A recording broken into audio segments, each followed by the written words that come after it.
Okay, hello everyone. You're all welcome to week 3, day 2. And in this session, we're going to make an effort to complete the objective for week 3. So we're going to be looking at the having clause. But before we get to the having clause, I want us to spend more time on the group by. So I'm going to start today's session with a series of questions that we're going to go through together so that we prepare our way towards the having clause. I think by now you see that the full picture of the select statement is manifesting. We've talked about the select clause. That's where you specify the list of columns. We've also talked about the from clause. That's where you specify the table name. Beginning next week, we're going to be seeing how to query multiple tables. So the from clause is going to carry more than one table.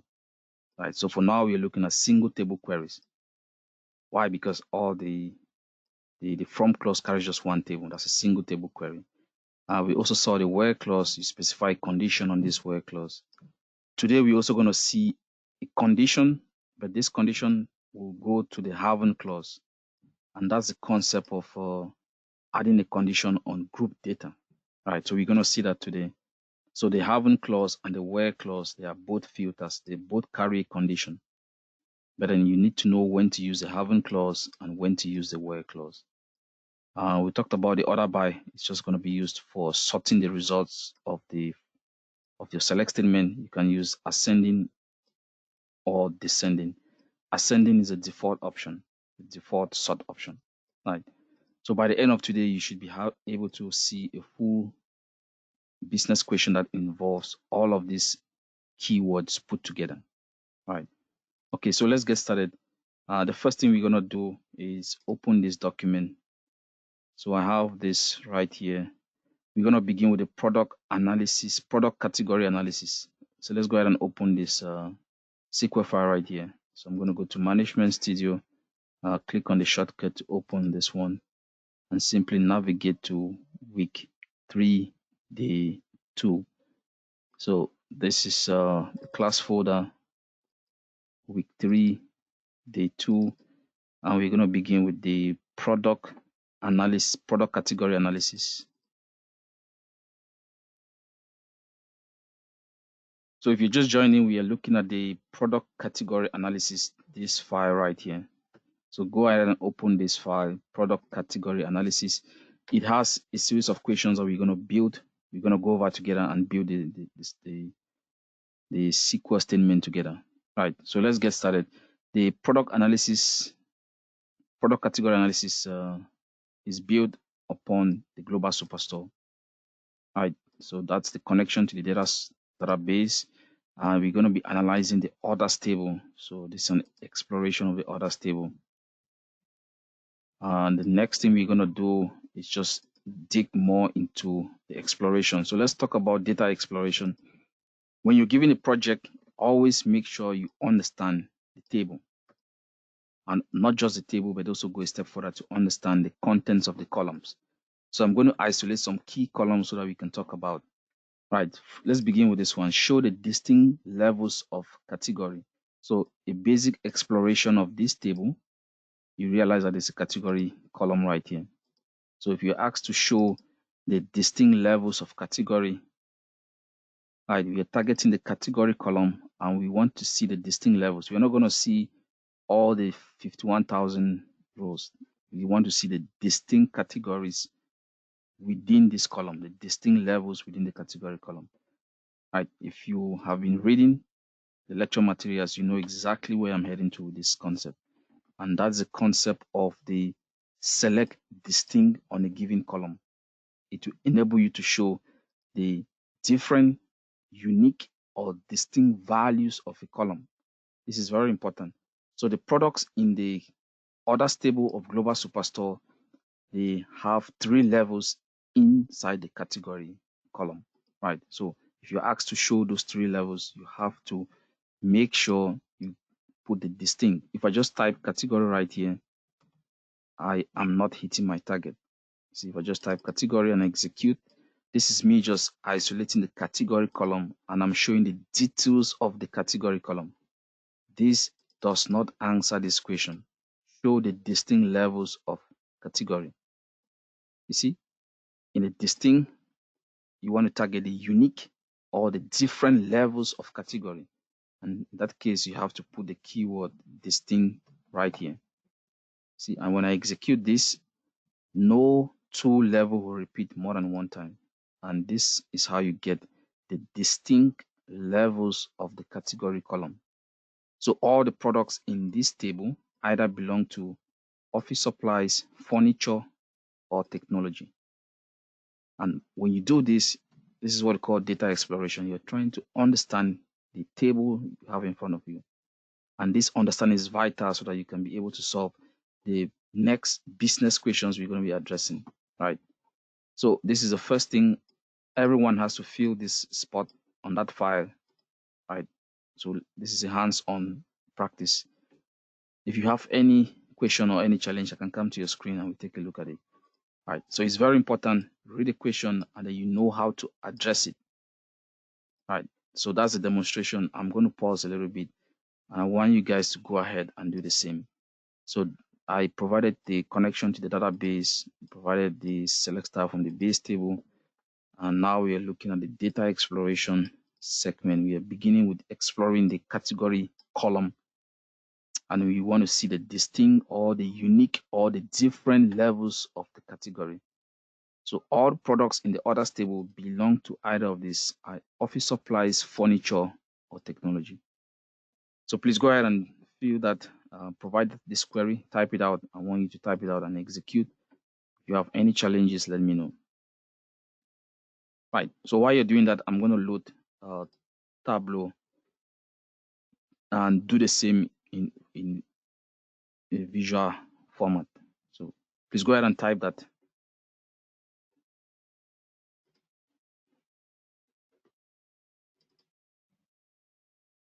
So I'm using Tableau to connect to the same server. And inside that server, I'm going to connect to the same database as Global Superstore right here. Right. And I'm going to pull up the same table, which is this. And this is it. So it is equivalence of doing select star from that table right here. You see the results from category all the way to shipping cost. I've been able to load that category all the way to shipping cost. All right, and then next. So if I just drag we start off with the category and I put it right here, you see the distinct categories. It is not showing you the details. If I remove the keyword distinct,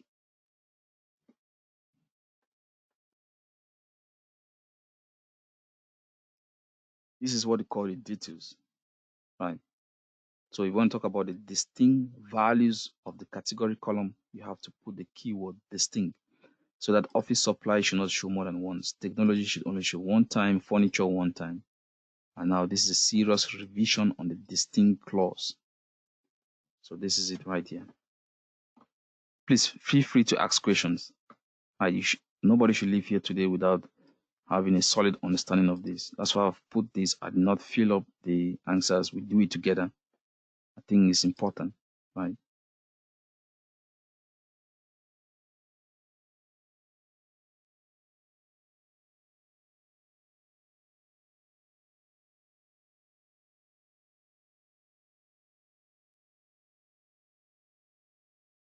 So in an interview, if you're asked what is the use of the distinct keyword, it is to return unique or different values in a given column, right? You have to see this. If I remove this, I get the details of that column, each value, the way it occurs, right? If it's multiple times, you're going to see it multiple times. But the moment you put distinct, it transforms this. Each of these value will only show up one time. There are several versions of Office Supply, several copies of Office Supply. It's going to show up just once. That's the impact of the keyword distinct. All right. You have to know this as a data analyst working with SQL language. This is very, very important. Right. So in the visualization platform, it does that by default. When you drag category onto the canvas, this is what you get. You see, it is showing you just a distinct outcome of each level: furniture, office supplies, technology. Right.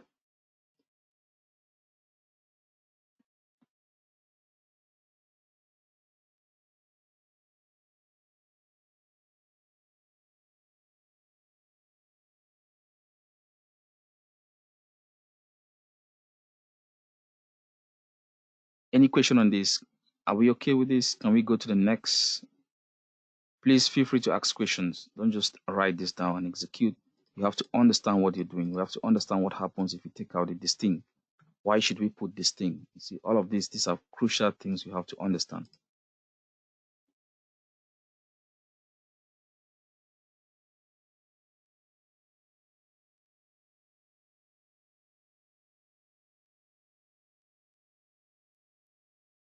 So the same thing we've done for the category column.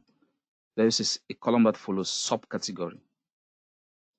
This is very important. So you can see this like a hierarchy. Top in the hierarchy is category. So every product belongs to a category. And then next to the category, we have a subcategory. You can see this better when I drag subcategory and add it to the view. Where subcategory, this thing is in alphabetical order. Subcategory is right here. If I put it right here, see how the system further breaks down subcategory. So the furniture category has 1, 2, 3, 4 subcategories. The office supplies category has this as subcategories. Right, but that's not what we want to do. We want to analyze them separately. Right, so just a moment. I'm going to back out and remove this. And then I'll go to a next. So this is a category. In category, don't put too much interest on what I'm doing in Tableau. Right, that is the focus on the second model. But I just want you to be able to visualize this process. Right, so that's the category. We're going to do the same on the next sheet for subcategory. I'm going to demonstrate and then we build in SQL. So how do we show the distinct levels of the subcategory column? This is it right here. Right, so this is subcategory. So the first one we did was category. We are now following it through by doing the same for the subcategory. Right, if I go to SQL, right, we build this. You can just copy this. All right, anyway, let's just build it over again. All right, select style from. You have the base query above. You can just copy and paste this orders table. So the base query is right here. You can just copy, Control C, and paste it right here, Control V, and do the editing. We are moving to the next column, which is what subcategory. If you go to the original table, you can see subcategory. So we have the category column right here. Where is our subcategory? It's right here. So this is the column we want to explore next. And we are looking at what the distinct values within the subcategory. So I'm going to remove the asterisk and put subcategory. Remember, it has a hyphen, so this square bracket is mandatory. Right? If you take out the square bracket, you get an error. Right? Because hyphens are not the recommended symbol to link to words. The recommended one is underscore. Right? So as long as you don't have the underscore, we need that symbol to tell the system these two words put together define the name of that column. So if I run this is a D2 values within the subcategory column. It is not distinct. They want you to show the distinct one. You see, storage is right here. If I go below, I'm going to see another storage right here. Storage. You see, I see supplies right here. If I scroll below, I'm going to see supplies. So it's not distinct. So how do you show uniqueness in this? You put distinct right in front of the column. So this will give you the distinct values within the subcategory column. So we are basically exploring this. There are 17 subcategories, 17 distinct subcategories, and that's the same thing you saw in this site. If you count, these are 17 subcategories, 17 rows. So we've explored the category. There are 3 categories. So every product in the orders table belongs to 3 categories. Now you're exploring the orders table and you're able to understand the business logic behind this orders table. Right, so we know there are 3 categories, 3 distinct categories of products: office supplies, technology, and furnitures. Those are the 3. Now, these 3 is further divided into these 17 subcategories. This is very, very important, and that's key in this. So the query for the distinct subcategory. This is it right here.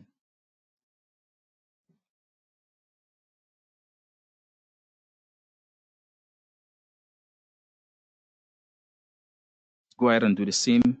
If you have any question, feel free to draw my attention to your screen so we can take a look.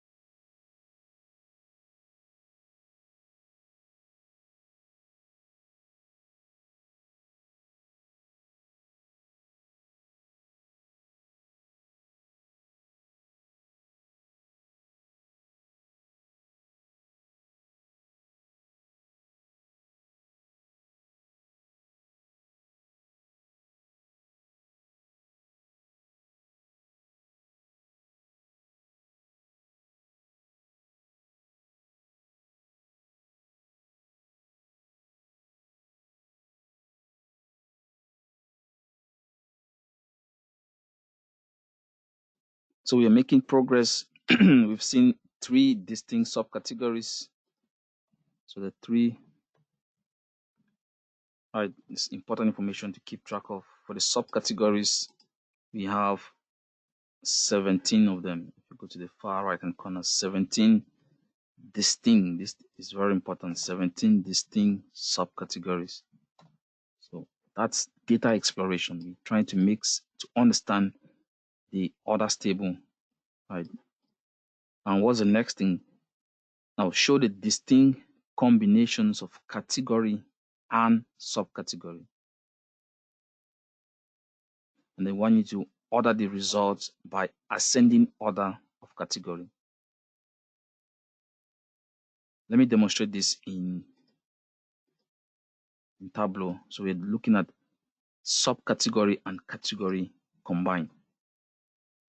Right.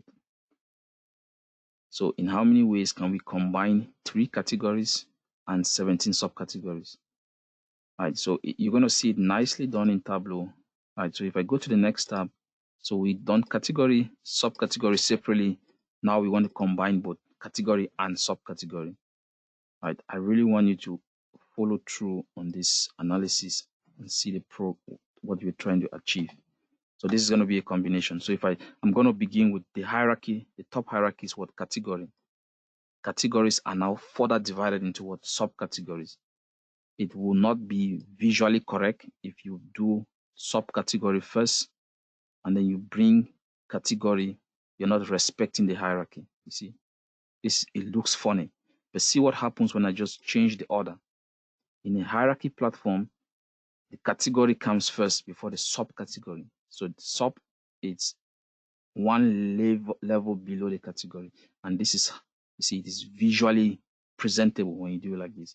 So I can clearly see that furniture has the following subcategories: bookcases, chairs, furnishings, table. All of these 4 subcategories belong to the furniture category. And then for office supplies, these are the following subcategories that belong to the office supplies category. For technology, you see accessories, copiers, machines, phones.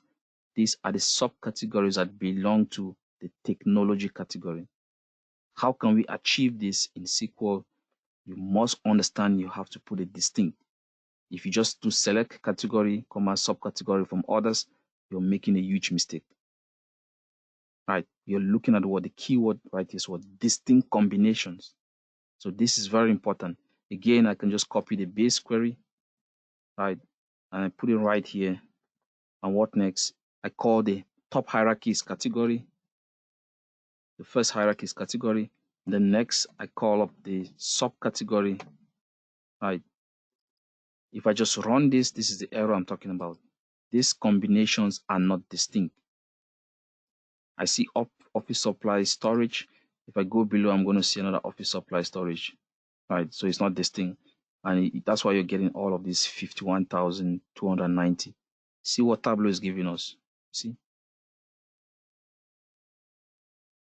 it's not 51,000 something. See, so we are missing a keyword in this query, we have to put distinct. So each combination of category and subcategory must be distinct, must be different, must be unique. Very important. Now, if I run this, this is what we get. We are going to leave 51,000 something to see. We are down to 17 rows. And each combination of category and subcategory is unique. You see office supplies, subcategory art. You're not going to see this combination anywhere on the list, just once. So this is very important. So you have to learn how to read a business requirement, understand it, and then deliver the instruction so that the system will give you exactly what was requested. Right. And then there's something very important. This is just in assorted order, no specific ordering. This is very important. Let's order or sort the results by ascending order of category. See that? So if you look at what Tableau has done, there's some ordering you see right here. Right. So we can do the same. Let's order by what? Category. So we're going to bring in an order by clause. This is sorting. Order by category. The field we're ordering by is category. Right. And it's specified ascending order. So we're going to put ASC. Right. This is very important. So please, this is sorting. Right. And so if you're sorting by category, it will go to the category column and it's going to sort it in alphabetical order from A to Z. That's the meaning of ascending. Category is a string. These are letters. So between furniture, technology, and office supplies, which one comes first from an alphabetical perspective? All right. So when I execute this, this is, you see exactly what it has done. This layout is much more better compared to the one without the ordering. The one without the ordering is just haphazard, see. But when you order by, it kind of sorts the result nicely. I can now see the zone right here. This is the furniture, right? And these are the subcategories that belong to the furniture category. And that's exactly what Tableau gave us. You see that? So if you look at category furniture, these are the different subcategories within the furniture category.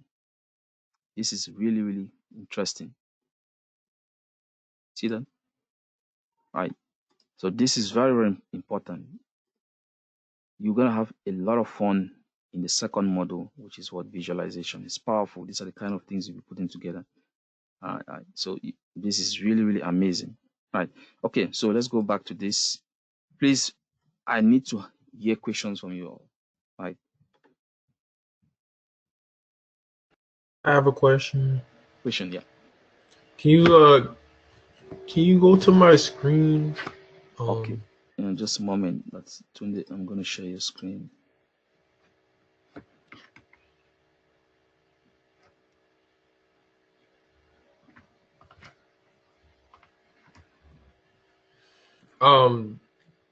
Do you? Okay. I don't Yeah. know. So yeah, I think okay, just right click on each of them. Just let's do one after the other. Right click on the first, go Just to change the view. names. Yes, excellent, excellent. And then just delete the dollar sign. Excellent. And just click on enter and you go to the next one. Perfect. Isn't there a reason why they have dollar signs? Yeah, the reason is when we imported this from Excel and Excel added the dollar sign onto it. Right. So this, yeah. So now you're good. And if you just refresh, okay, yeah. You can just click on Global Superstore, the database itself, and refresh it. Just refresh. Yes, and then you should be able now to go to, I think your tables now will match. All right, so try executing one of those queries and you should be able to. Okay, now you're good. Yeah. It's just going to take, can you go to edit? If you see the menu, there's file, edit, view. If you go to edit, there's a way you can refresh your IntelliSense. Go to the bottom, you see IntelliSense, and then go to the right hand side, you see refresh. So yeah, refresh. So when you refresh, it's going to update the names of the columns. Not really updating, but you see the underline has gone away. So the system now recognizes the name change you did on those tables. But it's not really an error. It shows that the intelligence feature had not yet detected that you changed the name. So now you're good. Everything is fine now. Okay, I awesome. think Yeah. that's it. Yeah, All right, thank you. just try to go over those queries and everything should run nicely. Yeah. Okay. So I'm going to pause right here. I want you guys to explore this. Or maybe we do one more. This one is going to close the exploration. So this is just a simple thing I added. Let's count the number of subcategories available in each category.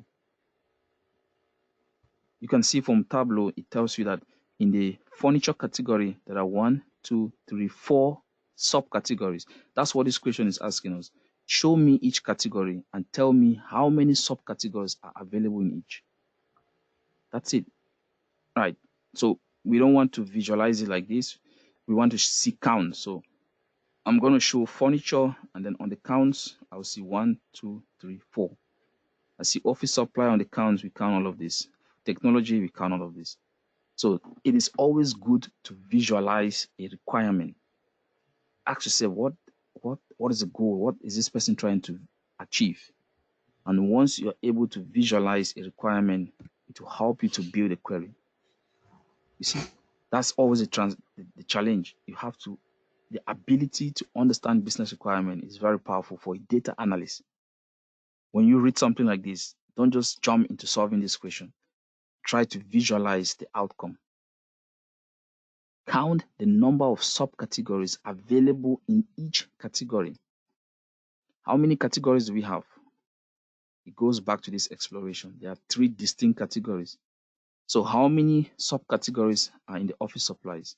So you're going to have a column called categories, and then next you see the count. That's the visualization part of that question. It is very important to visualize a business requirement, and then you set it down and solve it. It will help you to put things together, right? So to solve this question effectively, you need 2 columns. I need to show the category. 1, I need to visit the subcategory column. And what am I doing? I'm doing the count. I'm counting on what? I'm counting on the subcategory. That's exactly what you do, what you see right here. So I visit furniture. I count what? I'm counting on subcategory 1, 2, 3, 4. I go to office supplies. I count 1, 2, 3, 4, 5, 6, 7, 8, 9. I go to technology. I count 1, 2, 3, 4. Visualization is key in solving business requirements. This is very important. And now from the knowledge of yesterday, we see something very important. This column has been aggregated through the count function. This column has not been aggregated. This is a mixture. This is not allowed in SQL. If I execute this, I get an error. What did we say yesterday? To solve this, you must take this non-aggregated column and put it in a group by. This will instruct the system, hey, go to the data. All furniture should be in one group. You go right here, you see all the furnitures are in one group. This, all the office supplies in one group, all the technology in one group. That's how we end up having 3 groups. And then we're going to visit each group and do what? We count the subcategories. So you have to put a group by. This is very necessary, very important. Your result should not get more than 3 rows. There are 3 distinct categories. You will have 3 rows. 1, 2, 3 under the category column. And then the counts will just be the counting process. Under furniture, we have 1, 2, 3, 4. This is very, very important. So if I execute this query, the outcome will not be surprising. Now, this outcome is actually surprising because it's not in line with what we see in Tableau. Tableau gives us 1, 2, 3, 4 subcategories in the furniture category, but our system is giving us a misleading outcome. Why? Because we haven't put the distinct. So this is an example of a count distinct. We have counted books. Let me show you the detailed process right here. If I switch this into detailed, what does that mean? It means you remove the aggregation, the count, remove this, and hence we don't need the group by. Alright, so if I do this and I put where, for example, where category equal, I want to explain how we got that number above. Where category equal, let's begin with the first one. If I run this, the system is telling us that under office supplies, there are 31,273. If I copy office supplies, so where category equal office supplies, if I run this, that's when you see that 31,000 something. See, 31,273. And in this 31,273, these are the values right here. Storage is counted multiple times. That's storage, storage. So you see that we are counting each of these multiple times. That's why it blows up that number to 31,273. See that? If I run this, I get 31,273 for office supplies. You have to understand this is detailed level analysis. This is aggregation. Aggregation means pulling things together. Here we are not pulling anything together. So I've just limited it to office supply. If I go back and take this furniture, furniture says it 9,876. Let me show you where those 9,876 are coming from. If I switch this to this and I run furniture, you see that 9,876. Bookcase is counted 1, 2. So you see multiple counts. How do you prevent multiple counts in SQL counting process? Hello, sir. Question, yeah, Lanita has a question. Yes, sir, please. I just wish you go gradually. Like, you're too fast. Okay, sorry about that. Please. I'm happy you you called me out on that. This is very important. All right. So I was being fast because I thought everyone was catching up because there was complete silence after every phase. So I shouldn't go to the next phase without you understanding it. When we did this one, just that's where I could pick up the pace. Just tell me, hey, slow down. I shouldn't leave here and go to this without you fully understanding this. You have to stop me. So I'm happy you called me out on that. So now I want to get back to you. Is there a particular spot you want me to go back to? Just tell me and I'll go back to it and we'll take it over gradually. In fact, let me just go all the way to the top. Is this part understood? Let's do it step by step. Yes, sir. Please, can you go back? Mute that thing. Yes. Yes, dude. Because I tried to do the select and the from. Now, when I go to execute the full, they call it, I'm not Select. able to have the answer. So that's where my confusion is coming in. Okay. You know what? Let me share If your you screen can so take that it we all can. over, I'll be happy. Yeah, thank you, Okay. sir. Let me share your screen. So now you're in charge. Let me share your screen.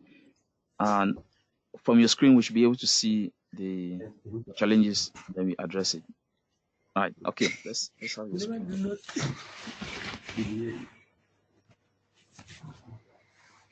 Yeah.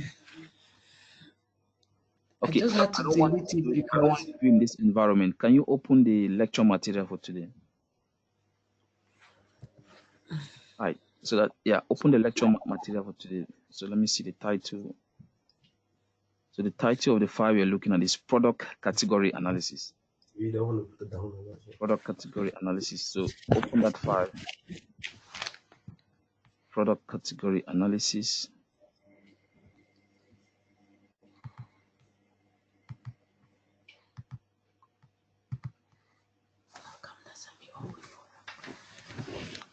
Okay, yeah, I see you have it. Product category analysis. Yes, that's the file.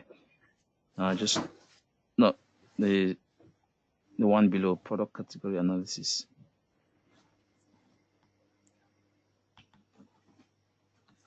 Okay. Now can you maximize your screen? Excellent. So the first thing, do you have global superstore? Can you execute that? Yeah, I think you have it. Execute the first line, just the first line. Highlight the first line and execute. So this is how you, okay, database, this does not exist. Oh, you don't have global superstore.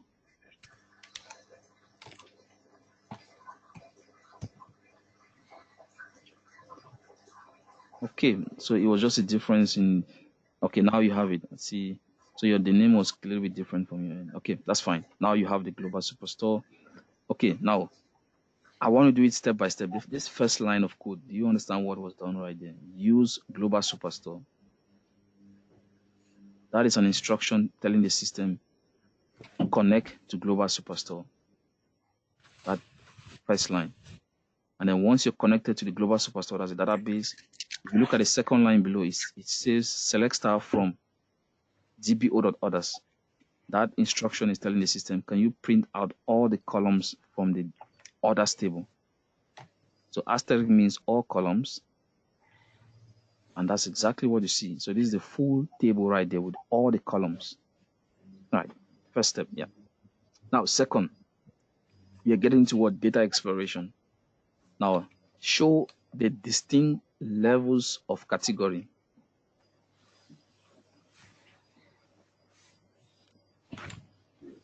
Can you just copy that select style from, oh yeah, just go ahead and type it. It's still fine. Or you can just copy and paste. I think you know the base. Yeah. Select star from, and then just put the table name is dbo.others. So the the others table in the dbo schema. Now, this is what you want to do. The focus of this question is category. So remove the asterisk and type category. So we don't want to see all the column names. We just want to see one column, which is what category. So as you're typing, you should, yeah, excellent. Now go ahead and execute that. So you're requesting for just one column from that table and see how the output changes. We are back to one column. So now you see the difference between select star from a table and select a particular column from a table. So if you're asking for one column you will get, and that's the category column. Now, if you go back to the question, show the distinct, that word is very important, show the distinct levels of category. If we go to the output, you see office supplies occurring multiple times, you see furniture occurring multiple times. So how do you instruct the system to show the distinct values in a given column? You have to type the keyword distinct in front of the column. Just go ahead and type distinct right there. This is very important and it's very powerful. Put a space, excellent. Now run, highlight that and execute. That entire code is excellent, execute. See what happens. This shows you the 3 levels of the category column. So all the products in the others table, they either belong to the office supplies category or the furniture or technology. That's the meaning of distinct levels of a given column. So I have a question. So if you want to distinct so many columns, why distinct every column as a distinct category or a distinct subcategory, I even like matching 8 for 8 column.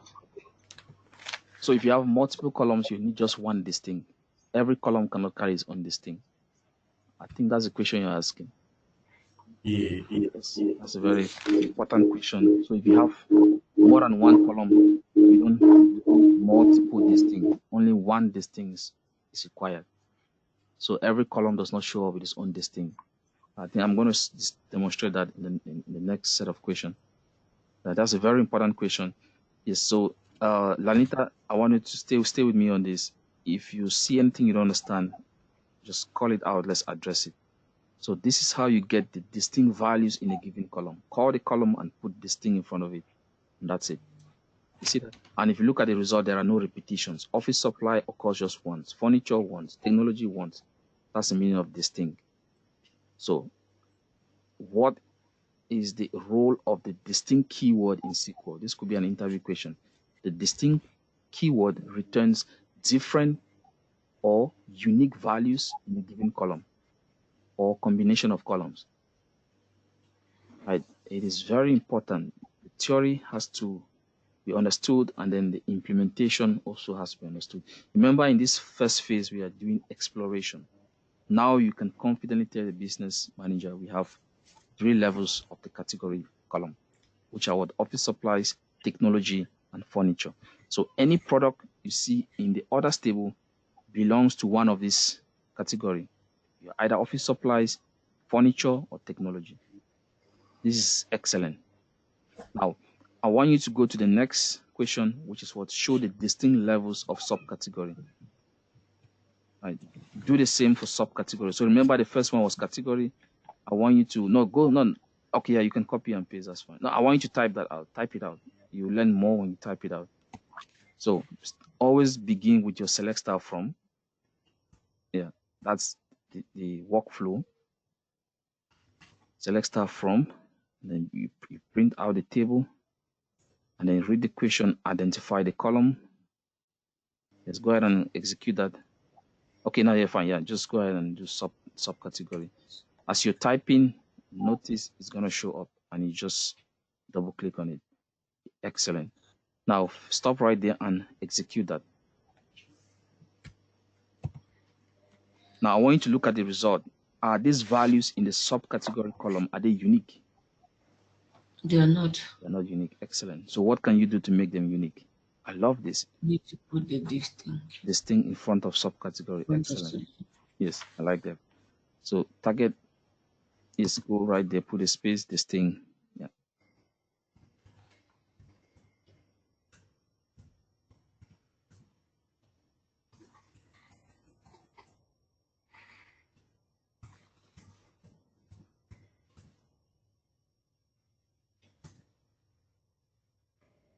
Excellent. Now go ahead and execute.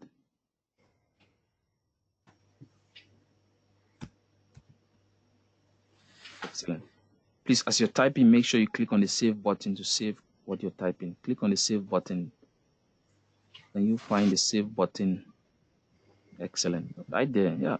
The more you interact with this platform, the more you get to know it. You know how to navigate your way around. Excellent. I like this. Now let's go to the second one.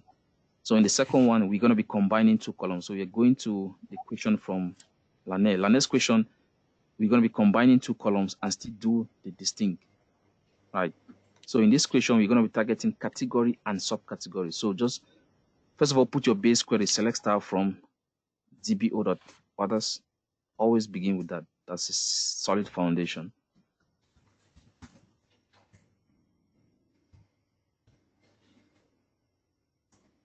Yes. Now, yeah, if you want to execute this, fine. Yeah, just go ahead and execute that. So this gives you all the columns in that table, right? Now, this question right here tells you distinct combination of what category and subcategory. So replace the asterisk and put category, subcategory. So you want to focus on these two columns.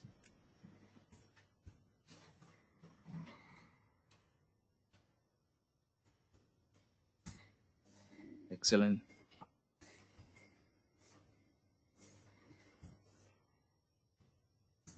Excellent. Now go ahead and execute that. The focus is now on these two columns, category and subcategory. See that? Now you're going to see it repeating. That's why the list is too long. It's going to show you all those 51,000 something. Right, but the question wants what? Distinct combination. So each combination of category and subcategory must be distinct.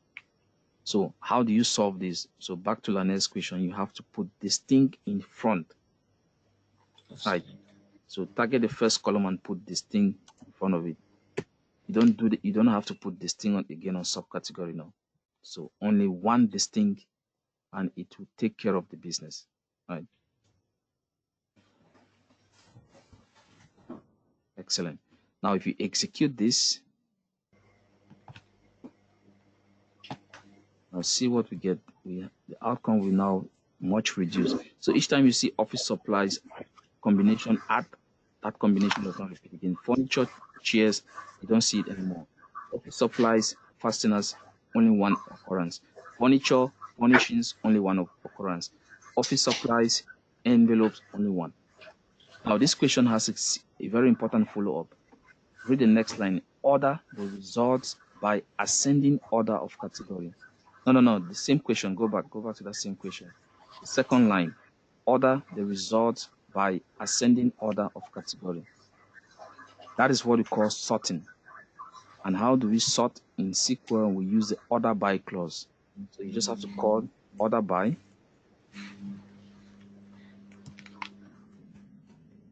Excellent, order by. And now you tell the system the column you want to use for the ordering process. Based on the question, it says category. So that's a category column. And the system told us to do ascending.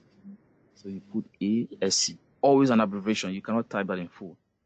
So if it's ascending is ASC, ascending is DESC. All right. Now, I want you to execute this and see how the results will be presented in a much more better format, because we've been able to sort on category and see what happens. You see the furniture, you can see the furniture zone. You go to the office supplies, you see, and you go to the last one, technology, you see that? And now, based on this analysis, you can see that there are furnishings, chairs, bookcases, and tables on the furniture category. So there are 4 subcategories that belong to the furniture category. If you go to office supplies, I think there are 9 of those. And then lastly, if you go to technology, I think there are 4 of those. This is very, very important, right? We are making some very important exploration on that table, right? Okay, I want you to go to the next question. That's when we're going to do some counting, right? So we're going to show each. We're going to show, yeah, right here, count the number of subcategories available in each category. If you look at the furniture category, you can actually count 1, 2, 3, 4. There are 4 subcategories in the furniture category. That's exactly what we want to do. We don't want to show the furnishings, chairs, bookcases, tables. We just want to see 4. Right. So that's a counting process. So let's begin again with the base query. Always as a start, do a select star from the table.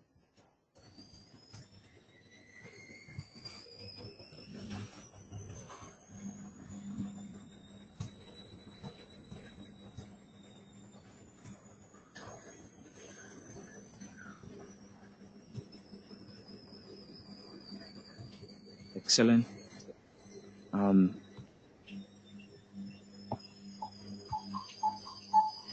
Yes, I want you now to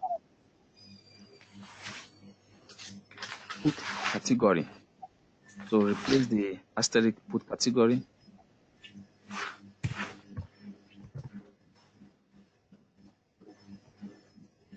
Yeah, put a comma, and then you can take it to the next line. And we're going to do counting, because the process says we should count the number of subcategories. So we're going to use the count function. Is something we saw yesterday. So go to the next line, put count. Can you just indent a little bit all the way to category line? Just your space, yeah, keep going, space, space, space, all the way to the category line, yeah, so that the columns are aligned. Yep. This is not a syntax violation. It's just formatting makes your work more presentable. Now, introduce the count function. So type count. You see, that's a keyword. That's a function. You see, it's colored that way. Excellent. Then you open and close a set of parentheses. So functions will always be presented like this. When you type the name, open a set of parentheses, open and close parentheses. I should space up bracket. No, not this. Those are square brackets. Just the regular parentheses, not the square one. Excellent. That one, and then you close it. And then inside, you're going to pass the subcategory column. So inside that parenthesis, you type subcategory. So the count function will go into the subcategory column and count the number of subcategories for each category. Now, if you execute this query, you're going to have an error. I want to show you something. Go ahead and execute that query. So just highlight the query you've written and execute. And this is a very important part that everyone should be able to understand. So if you execute that, you get an error. So it's telling that the category column is invalid in the select list. The reason is because we have subcategory which will put count on it, but category has no aggregate function. So when you write a query and you see a column that is aggregated and a column that is non-aggregated, copy the non-aggregated column and put in the group by. So go to the category, just copy category, So click out of that so that click yes, and then go now to category and copy just category column. No, from the column name. If you copy from the text, yeah, just the column name. Category right there, excellent. So Control C, and then go to the next line below from the from clause. So click on the line of the from clause, click enter, it takes you to the next line, and then type group by. So group by, then you paste category, group by category. So group by category. This will make sure that all products that belong to the same category will be placed in the same group. This is very, very important. And then now we can visit each group and count the number of subcategories in each group. This is very, very important. All right, now if you execute this query, it's going to execute correctly. And you'll see exactly, but there's one thing that we're going to realize, and that's what I was trying to explain. So this right here is giving you a large number because it is counting the categories multiple times. So you have to go inside the count function and put distinct. Just before, in front of the subcategory, put distinct. But it should be inside the, just click, yeah, and then go inside the, yeah, right there, type distinct. Inside and type distinct. So this will make sure that the subcategories are counted just once. So that's the goal of a distinct or a count distinct. So if you execute this, you will now see that office supplies has 4 subcategories in it. Sorry, furniture has 4 categories, subcategories. Office supplies has 9 subcategories. Technology has 4. This right here is the same as what you saw above. So if you go above, can you go to the last query we executed above? The query where you showed the distinct combination of category and subcategory. No, keep going down. That's too far above. The query above this one that is highlighted. Go above, right here, this query. Execute this query. This query does not do any counting process. It's just showing the data the way it occurs. The distinct category and subcategory. If you execute, now I want to show you where those 4 furnitures are coming from. If you go to the furniture category, you can count 1, 2, 3, 4. There's furnishings, chairs, bookcases, and tables. They all belong to what? Furniture. That's why when we do count distinct category, subcategory, we have 1, 2, 3, 4. If you go now to office supplies, count distinct subcategory for office supplies. Those are the 9 from arts all the way down. And then if you go now to technology, you see 4 as well.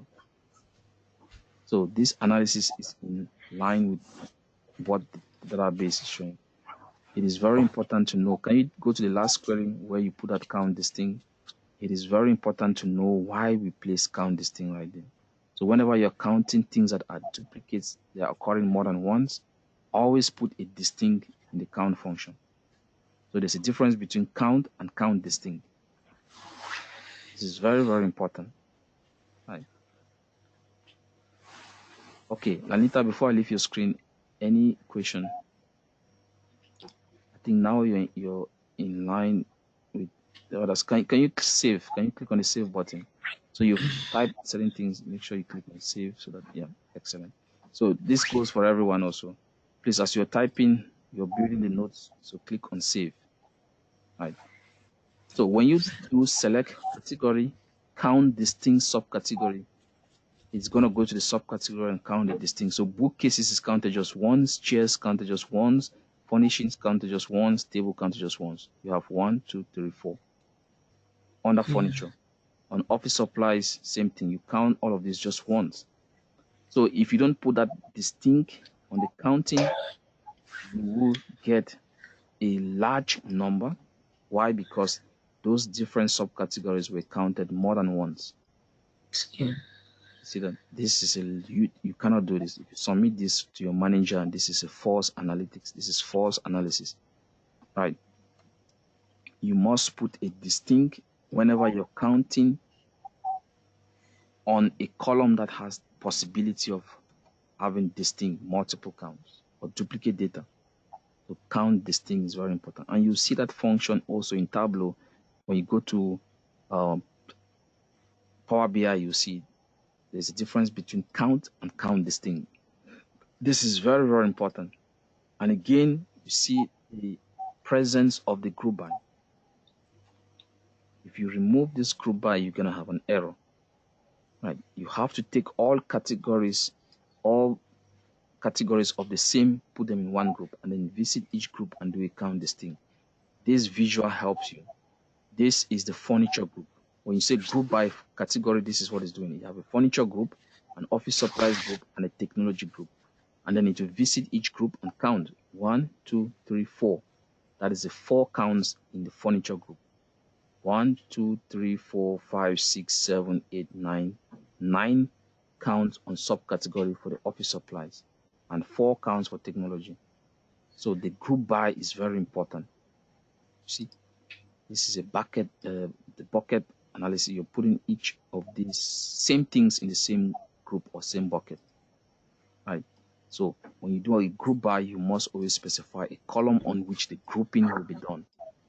And this is it. See, this is very, very important. Right. Okay, Lanita, can you mute yourself? Okay. Yep. I think before we go into the actual analysis, so this is just exploration. And what have we learned from this? Let me go to the visual. We've learned that there are 3 subcategories: furniture, office supplies, technology.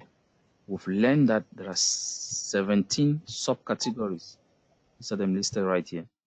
And then we've also learned that the category subcategory combination, this is the outcome right here. Right, and then we went ahead to do a further analytics on that to show each category and count the number of subcategories in it. Furniture has 4 categories.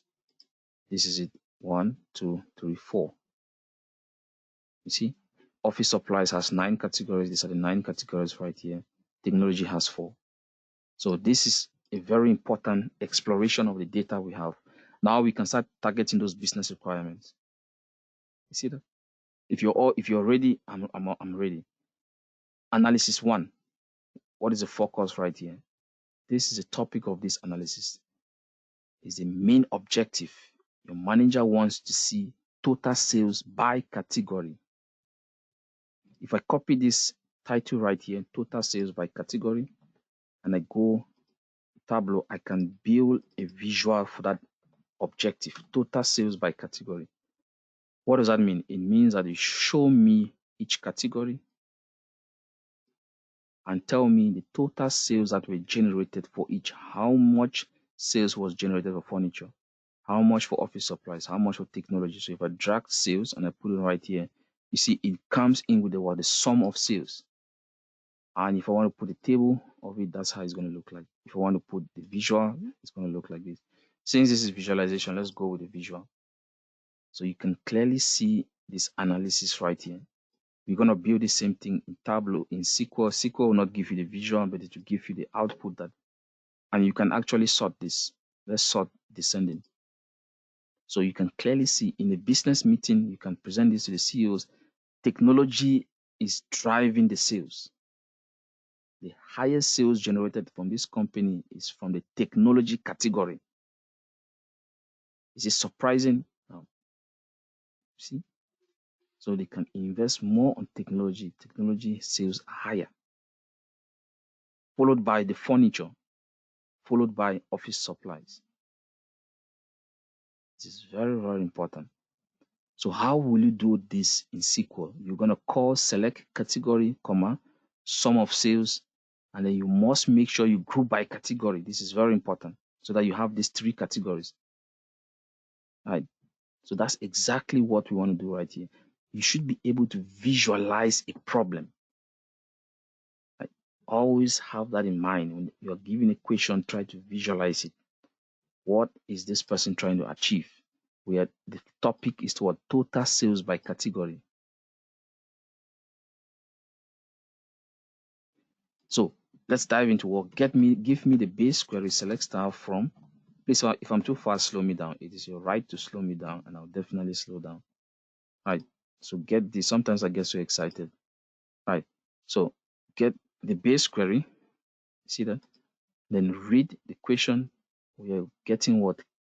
Total sales by category. So we want to see each category and the total sales that have generated. 2 columns is enough to solve this question. So the first column is what? Category. Show me each category and then tell me the total sales generated by each of those. So total sales is what? Summation. We are summing up the sales. This is very important. We are summing up the sales, sum of sales. And this is what we can call, this is going to generate a column without a name.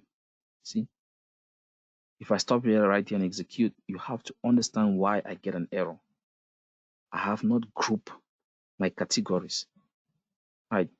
Don't mix things up. This is a column that has been aggregated. Some function, this column has not been aggregated. The syntax rule is simple. Take the column that has not been aggregated. If there are 50 of them, copy all of them and put them in the group by.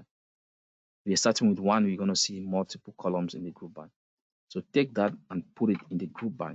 Group by. So all products that are of the same category, put them in one group. And then sum up all their sales to get what we call total sales. If I run this, I see each category and the total sales. Each category and the total sales. And there are 3 categories. From the exploration we did, we saw 3 categories. And that's the 3 categories you're seeing right here. This column was generated. It's a calculation. Sum of sales is a calculation. It generates a column without a name. You can now call this what? Total sales. I want to put a space in between. So I want to do this total sales. And by doing this, you know the trap. I fall into that trap. Right. You have to tell the system these 2 words put together define the name of that column. And how can I do that? Square brackets around them. Right. So now the name of this column has been provided. This is a logic, and this logic generates a column called total sales. And if I execute this, I hit my target. And the last part of this question is what? Sort the result by decreasing order of total sales. You just simply copy this and put it in an order by so that you can clearly see the product that has the highest total sales. And this is what? Decreasing order. How do you capture this? Decreasing, that's descending, DESC. Now if you bundle this and execute, you hit your target. This analysis corresponds to what we saw in Tableau. Tableau tells us that the product, the category with the highest total sales is technology. And that's the amount right there. It's 4.7 million something. If I go right here, I see. Followed by what? Furniture and then office supplies. See that? I want to stop right here and give you time to also code this. And while you're coding, make sure you're understanding every single line code. And if a line is not understood, stop me and ask a question. Right, I'm going to give you time to type this out. This is really interesting. I don't want to just build these codes and give it to you. Type it out and then understand it line after line. And then when you put everything together, you hit your target. Right. So I'm going to stop right here. Please get to work. Let's type this out. Make sure you understand what you're doing. Right. Okay, I'm going to stop right here.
Okay, I need your feedback on this first analysis. So there are a couple of analyses we're going to go. I think there are 4 or 5 of them. So I want to make sure you understand the requirement and then see the query and also understand the result. So these are 3 very important things: the business requirement, understand the requirement, code, and then once you execute, also understand the result. This is very important, right? So any question on this analysis 1? Objective is right here, total sales by category. So we are showing each category, we are tracking down the total sales generated from that category. And from our previous exploration, we saw that there were 3 categories. So we have to group by category so that we have those different products placed into the 3 categories to which they belong. See, so a product can only belong to one of these 3 categories. See, from our exploration, we discovered the 3 categories. So we want to see total sales by category. So your outcome should have just 3 rows, and each of these rows will then display now the sum of sales. This is very important. This visual is helping you achieve that, and that's what we get right here. And I'm using a histogram a bar chart to display that process. This is visualization, right? And this is total sales by category. Show me each category and tell me the total sales generated by that category. And we've been able to sort either smallest to the biggest or biggest to the smallest. And that's what you see in dashboards, right? So when you build combinations of these charts and you project them in one page, that's what they call a dashboard, right? And that's the focus of your second model. But I want you to start appreciating the SQL behind these concepts, right? So this right here, this is a SQL behind that process, right? I know it's not as beautiful, as amazing as what you see on the chart, right? But the programming language is very important to learn. Now, the visualization is what businesses want to see, but then you must understand the SQL language to interact with the data from the backend, right? So that when you build these beautiful charts, yes, they're going to look at this. This is not a result you're going to submit to your manager, right? They need something beautiful like this so that everyone can see and understand what is going on. In a business meeting, this is what you present to the stakeholders, right? But you should understand the SQL behind this process. And that's the focus of this model we are looking at. See? Right. Are we okay with this?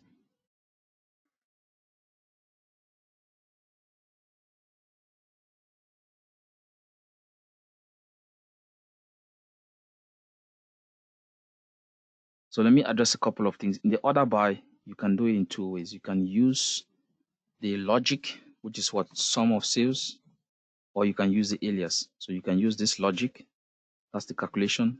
Order by sum of sales, descending, is still going to deliver.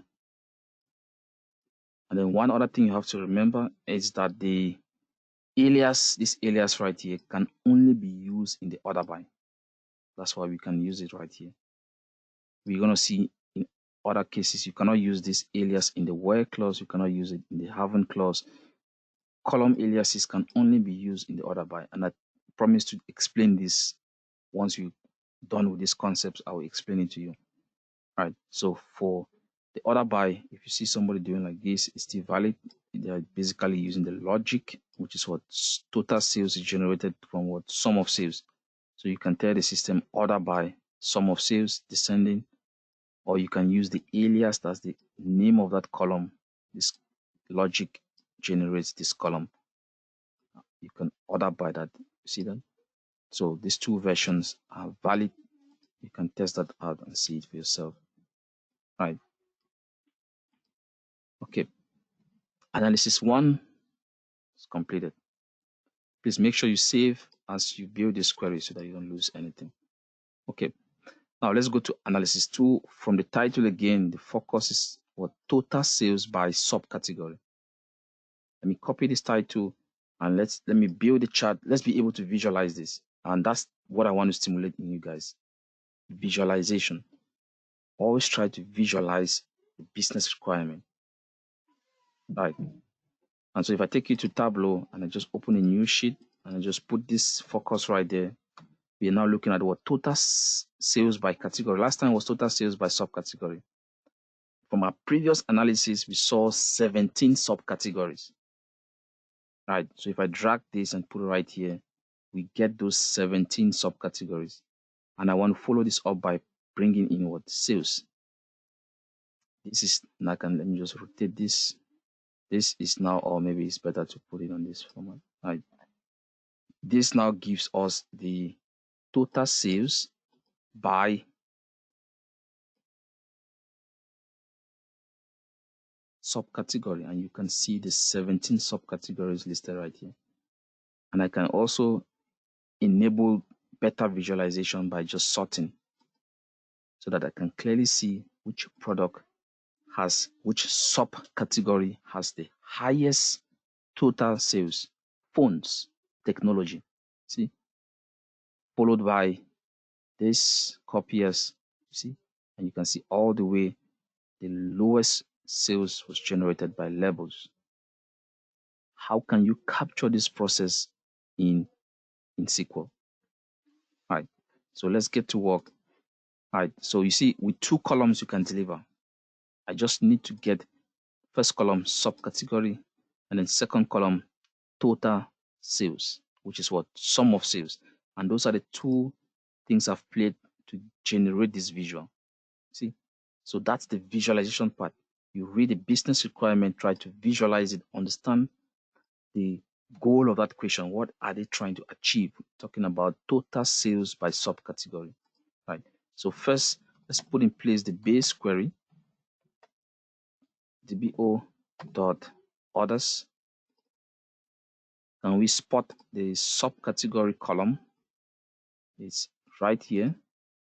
Right, we need that column to begin with. We're going to start with subcategory.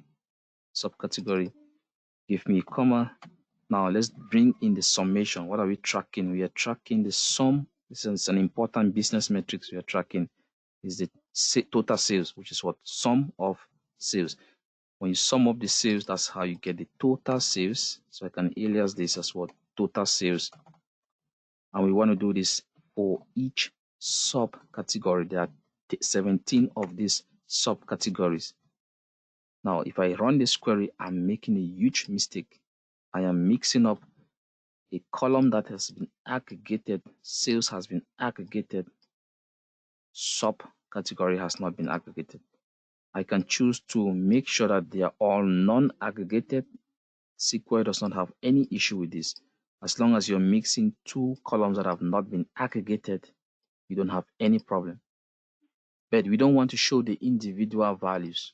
We want to show the total what? Total sales, not the individual sales line elements. No. We need that sum of sales. So let's go back to it. We need it for this question. That's how we get the total sales. Not just sales, but total sales. So this is needed.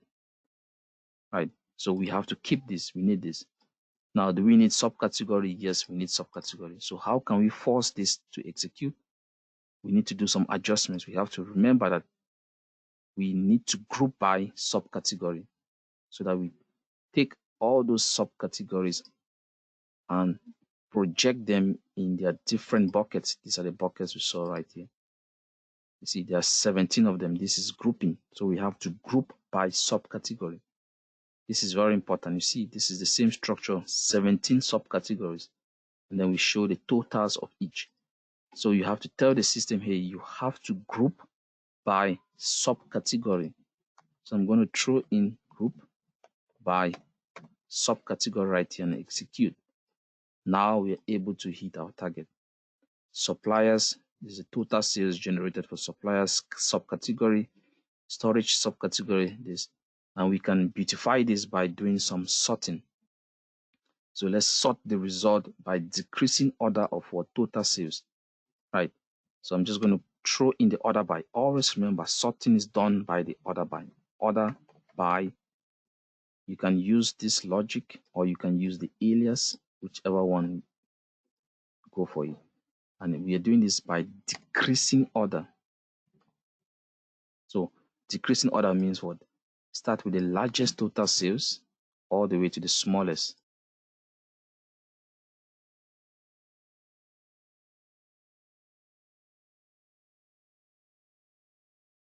So if I execute this, we're going to see the subcategory with the largest total sale all the way at the top. I remember we saw this in Tableau, phones. Let's go to that visual. Phones was reported to be the subcategory with the highest total sales right here, followed by copiers.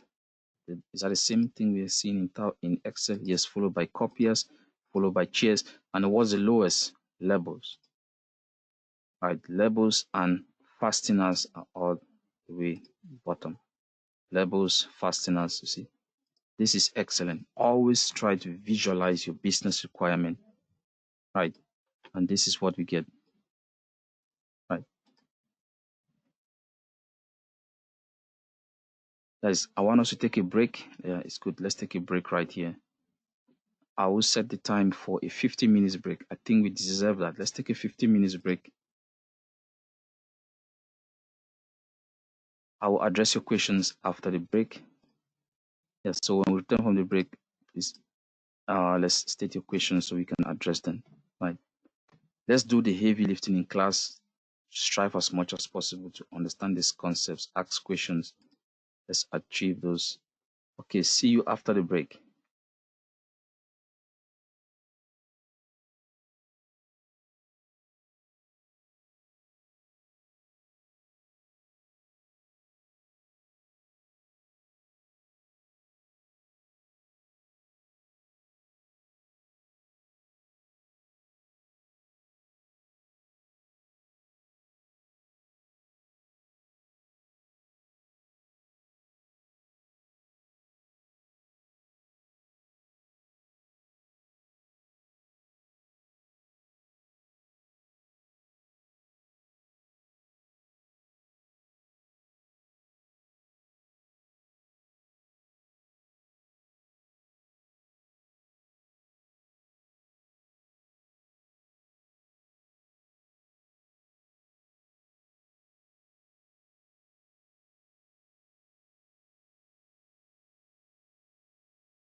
Okay, are we back?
Okay, guys, welcome back from the break. I want us to take a look at this. So this is similar to what we did in the equation above. So we have two metrics to track: total sales and total profit. Above, we have done total sales by category. All right, so this is a total sales by category. So you just have to go to this query and add total profit. And since total profit is aggregated, you're not going to put it in a group by. Right, so this is just an extension of this question. If you understood what we did in this question, total sales by category, they just want you to add the total profit to that query. So this is very important. Anyway, I'm going to build it all over again. So you're tracking two things right here. You're going to be tracking the total sales, which we've done before by category. We're simply going to add total profit. Right, this is very important. It's just an extension of what we've seen already. Right, so first thing, let's put down the base query. And let's see how we're going to extend that base query on this, the two. So we have a total of 3 columns for this question. One column will be the category, which we're going to begin with. And the next 2 columns that will be aggregated will be profit and sales. So it's very important we understand this. So generate a report which displays total sales and total profit for each category. So there are a total of 3 columns that we're going to need. The 3 columns of category. All right, we're going to need sales and profit. So I'm just going to list them out without any aggregation. All right, these are the 3 columns we need for this question.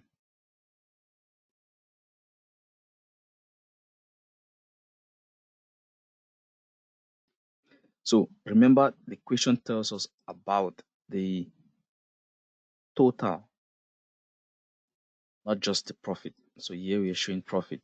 It needs total profit. Same thing with sales. We are showing just the sales right here, but we need total sales. So to get total sales and total profit, we need to apply the sum function on those 2 columns. Now, summing this up, we get what we call total sales. This is total sales. And doing the same for profit, we get total profit. Right. So notice how this query executed before. Let me just go back a little bit. See, this query executes. Why? Because all of these 3 columns are not aggregated. We are not mixing them. You either show all non-aggregated or you show all aggregated, but don't mix. That's always the problem. So this right here, it executes. But then notice what happens the moment I introduce those aggregation. I don't want to see sales. I want to see total sales. So I start introducing the aggregation. Now you see that the sales column has now been aggregated. This query was working previously. It starts failing. You see, it starts failing because I am now introducing mixture. I have an aggregated column, which is sales, together with two non-aggregated column. I even make it worse if I go further and aggregate profit, but we need to this aggregation, right? We need to aggregate profit so that we look at total profit, total sales. That's what the question asks. So out of 3 columns, 2 have been aggregated, 1 is non-aggregated. And you just have to remember that it's never going to change. Copy the non-aggregated column and put it in the group by. All non-aggregated column must appear in the group by. This query will not execute. This is a syntax violation, right? You have to copy the non-aggregated column and put it in a group by. This is very, very important. Put it in a group by. So now group by category. So show me each category and tell me the total sales and the total profit. So we are visiting each group. How many categories did we see in the previous analysis? 3. So we're going to visit each of those 3 categories and report these 2 matrices, total sales and total profit. And this is what you get. You see, the 3 categories are right here: office supplies, furniture, technology. And we are seeing those 2 quantities we are tracking: total sales on this, total profit on this. Now we have to make these columns descriptive. Let's provide a name for this column. This is our total sales. All right, this is important. See, I want to take this step by step so that you understand, and you also have to repeat this over and over. All right, this is total sales. This is our total profit. Total profit. I'm just going to introduce that type total profit. And when you type out these things yourself, you understand them better. So the next execution will now show the appropriate column names. See, now we've made an improvement on the output.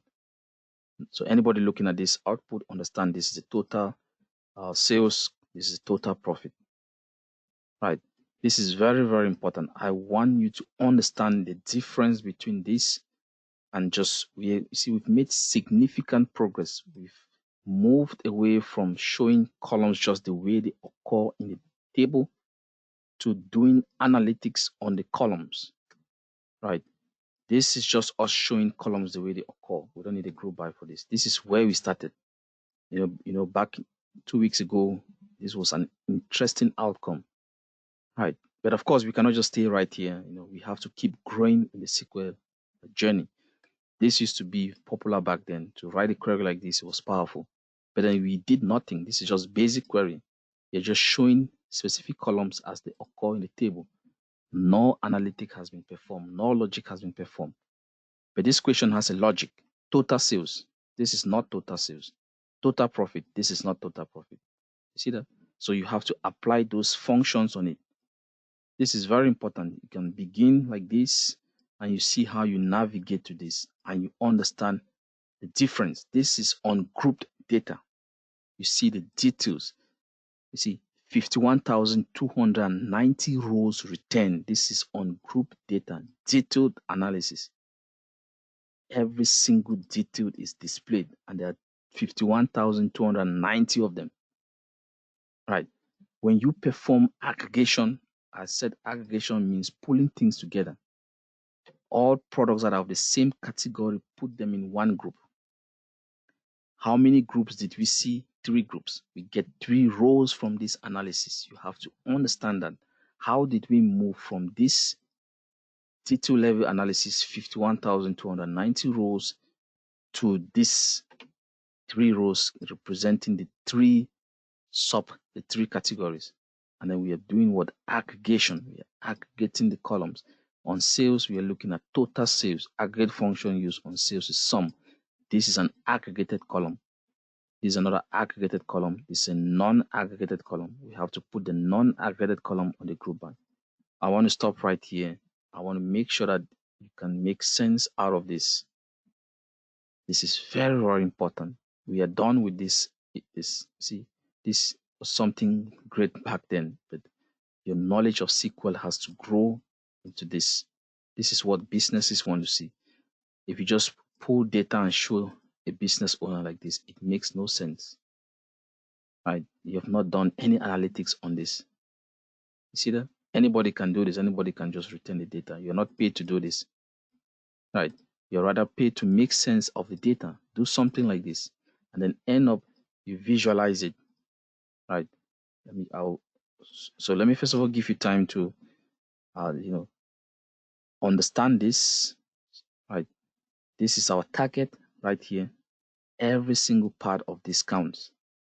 Understand the business requirement and then navigate your way to this. Before I stop, any question on this? This is analysis 3. The focus is for total sales and total profit by category. So there are 2 business metrics we are tracking: total sales, total profit. And we are showing these 2 metrics over the category. And there are 3 levels of category. That's why this exploration was needed at the very beginning. This is a 3 levels of category. For the 3 levels of category, show me the total sales and the total profit. When you put this together, it makes sense. You have to repeat this analysis over and over.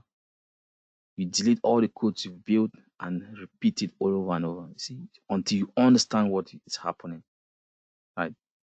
So exploring a table and understanding it is very necessary to solving the business requirement. This is very important. So I'm going to stop right here. I don't know if we need this part. We don't need this part. But if you need to put it so as to understand what's going on, you can put it. But this is the actual analysis right here. So I'm going to pause right here and give you time to do the same. Please ask questions, right? You have to go back and read this requirement. Then there's one part I did not complete, the sorting part. Sort the result by decreasing order of total sales. Sort the result by decreasing order of total sales. So I need to bring in an order by right here, order by, and we are sorting on what? Total sales, right? Like I said, you can use the logic or you can use the alias. So I can go for the alias total sales decreasing.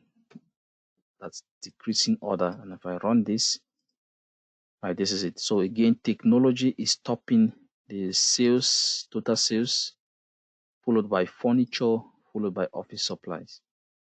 Right. Let me just take you a moment and build a visual to capture that. Let's get a title: total sales and total profit by category. Right. And I'm going to build a chart for that. This is a title right there.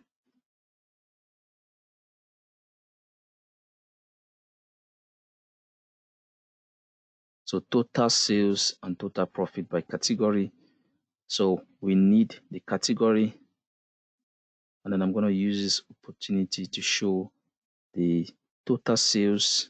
Let's get the sales first, and then I'm going to bring in the profit, total sales, total profit next to that, and I can just rotate this.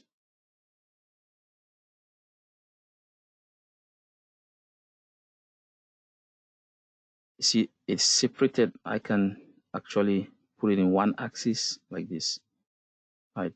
I can help whoever is visualizing this with colors. So let's take the category and put it in color. See that? So on furniture, this is the profit and this is the sales. On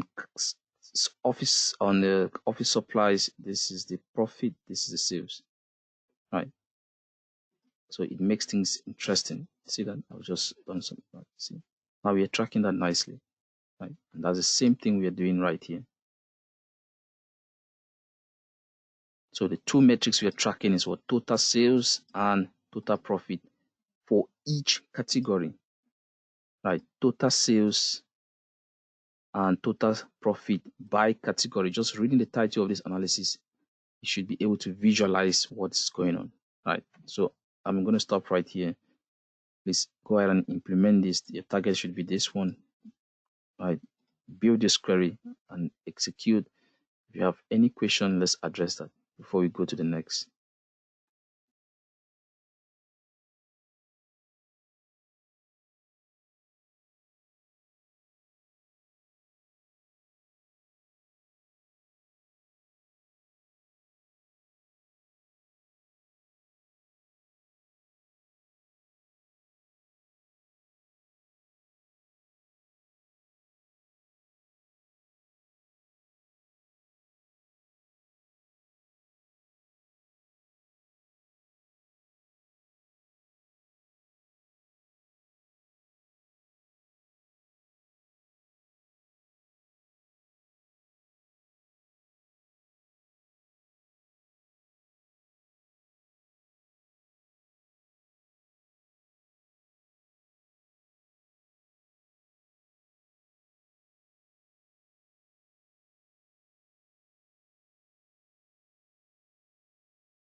Okay, guys, are we still working on this? Are we done? Any question on this?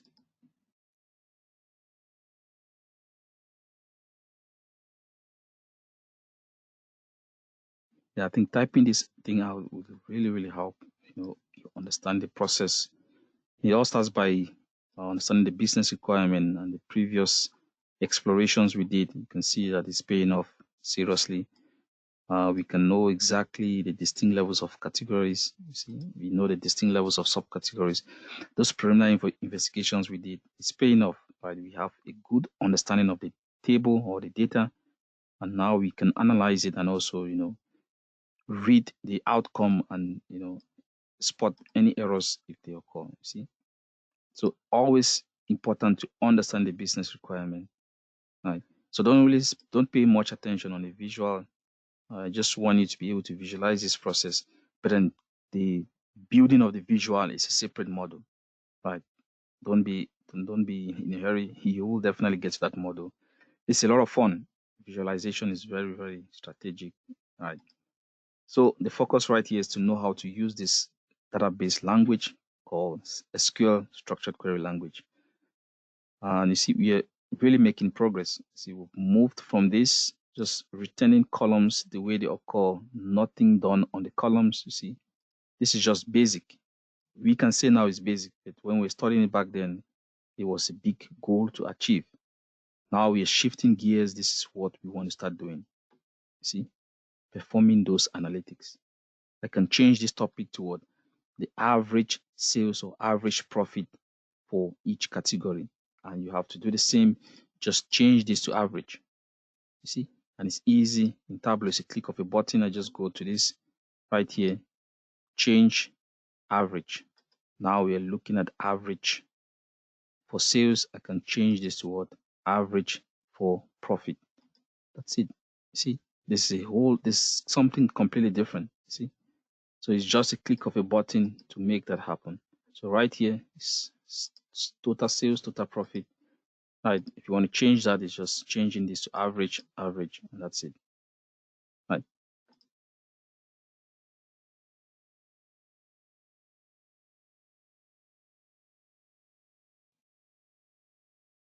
So when you're studying back home, make sure you do this over and over and get a thorough understanding of the process. Right. So what is the goal in this analysis for?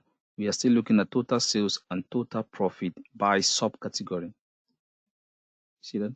So now we are replacing the category. We are going into what? Subcategory.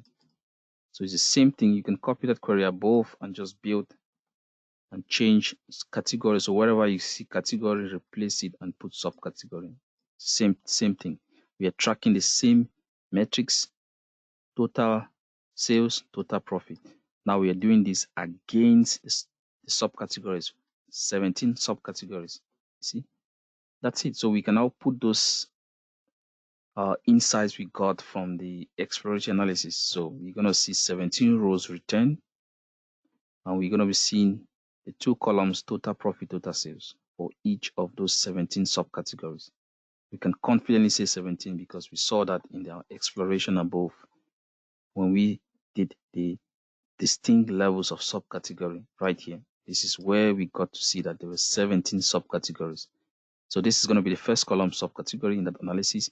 We're now going to add the total sales and total profit, making it a total of 3 columns. And remember, we have to group by. All right, this is really powerful, you see. All right, so that's exactly what we're going to do right here. So I'm just going to, first of all, build the base query.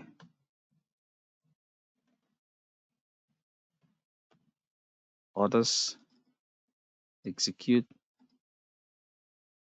And then next, you're going to call those 3 columns, beginning with subcategory, followed by sales. So this is me just calling the columns. Nothing has been done on them, no analytics performed on them.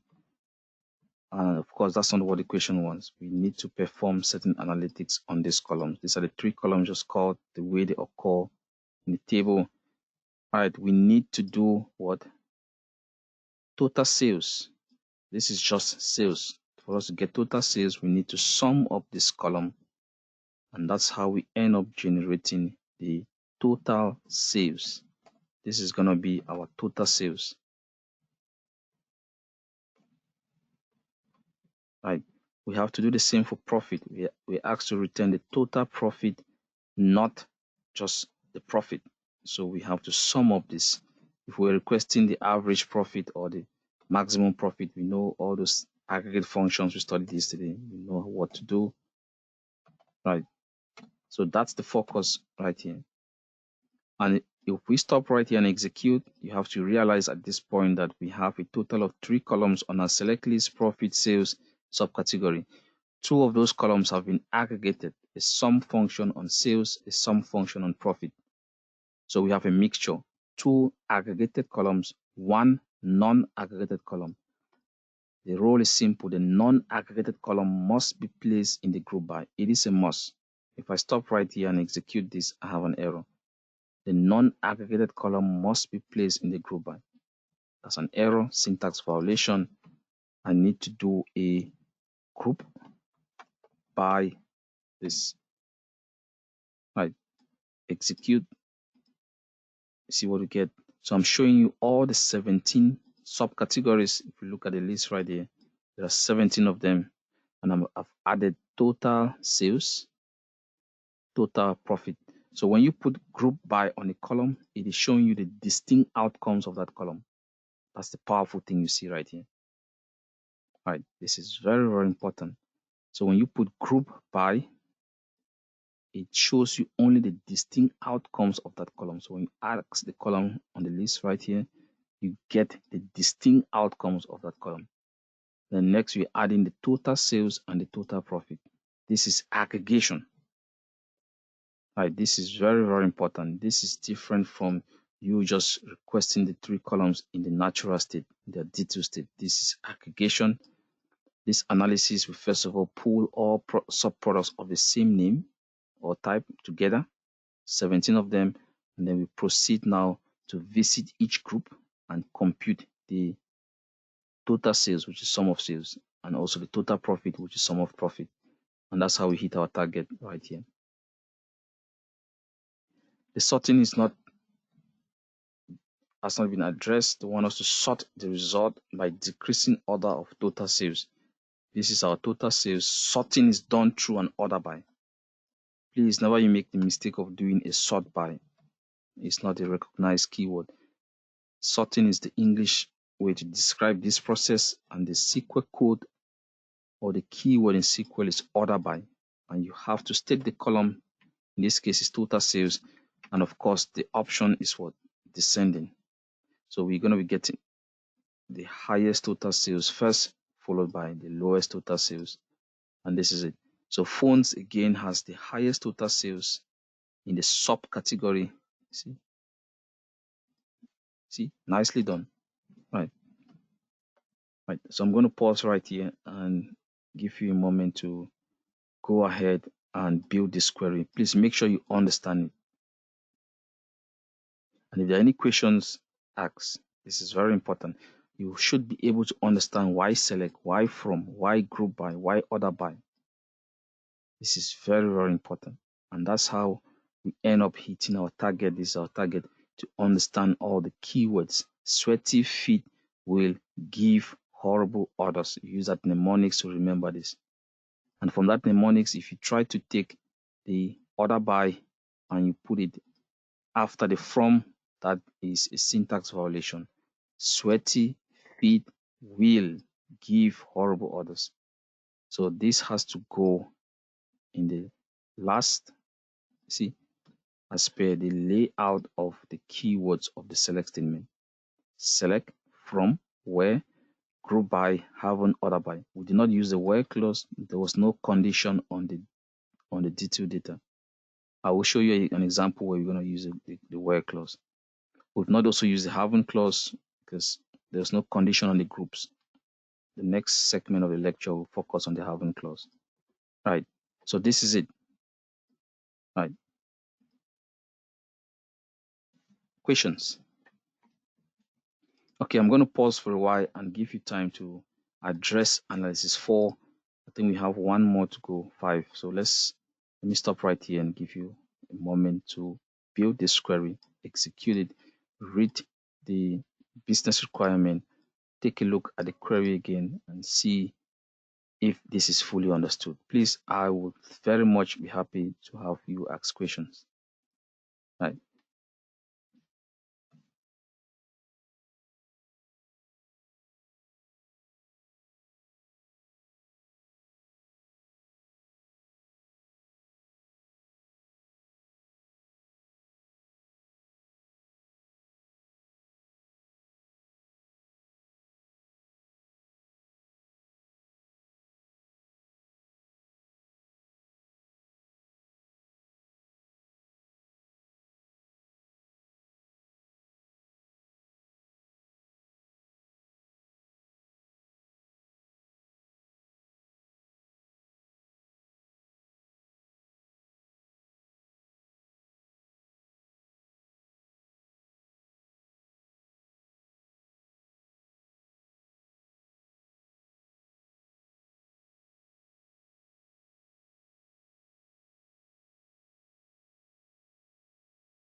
Okay, guys, let's address some questions. Any question on this analysis 4?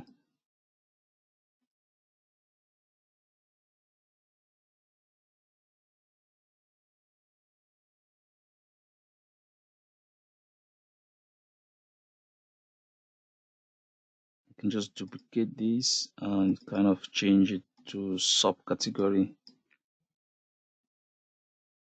And that will be it for the visual for this subcategory. So I just need to change, take this out and put subcategory, and take this out.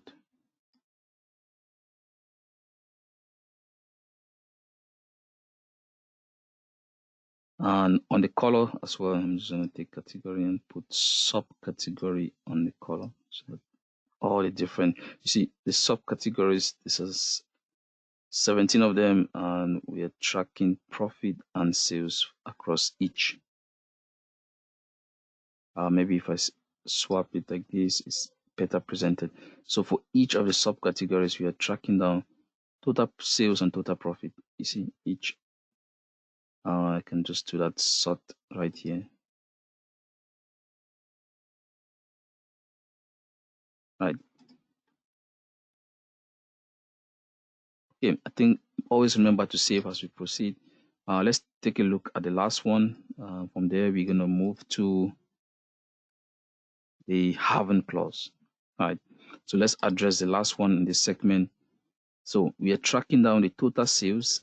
So I tried doing the last one, but I don't have the Apple, but I don't see the error with my solution.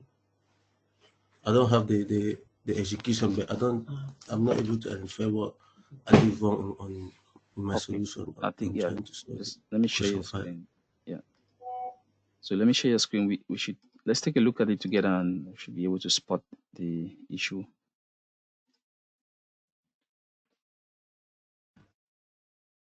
So in the last one, we are tracking down the total sales and total profit across category and subcategory. Yes. So let me take a look at your group by. Yes. So I've been able to spot the error on your code. How many columns are non-aggregated on your select list? Your select list has a total of 1, 2, 3, 4 columns. I'm going to list them: category, subcategory, sum of sales, and sum of profit. Those are 4 columns. Now, 2 of those columns are aggregated. Sales is aggregated, profit is aggregated. 2 are non-aggregated, category and subcategory. So the rule says that you should take all the non-aggregated columns and put them in the group by. So your group by is missing 1 column. Can you spot it and add it? The group by is missing 1 non-aggregated column. Is it the category column? Yes, excellent. So just put a comma and add category. I did that before. I did put the category column before, because obviously I understood the question, but it didn't go. So when I read the question on the part that it said generate a report will display the total sales and total for each subcategory. So I thought maybe they're trying to focus just on the sub to go by on just on the subcategory. So I cancelled it and left the subcategory, but it still let me try it. It still didn't go. Okay, yeah, I think I must have made a mistake on it. It should be for each category and subcategory. And yeah, they said just subcategory. So yeah, so go ahead and execute that. Oh.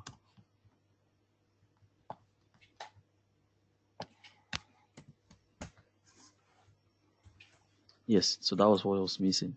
Yeah, please, can you update that question? So the question should read for each category and subcategory. Please, everyone should update that. Let me do that at my end. I mean, that was an error for me. So generate a report which displays the total sales and total profit for each category and subcategory. Right, so for each category and subcategory. Right. So you have 2 aggregated columns. So sales and profit are aggregated with the sum function. And then we have 2 non-aggregated columns, which are category and subcategory. So all the non-aggregated column must be placed in the group by. So I'm happy that, yeah, so if you look at the group by, you have it correct. Subcategory and category are non-aggregated. That's why we're putting them in the group by. And I'm also happy you have the sort option correct. Sort the results by descending order of category. So that was the first column, order by category, ascending.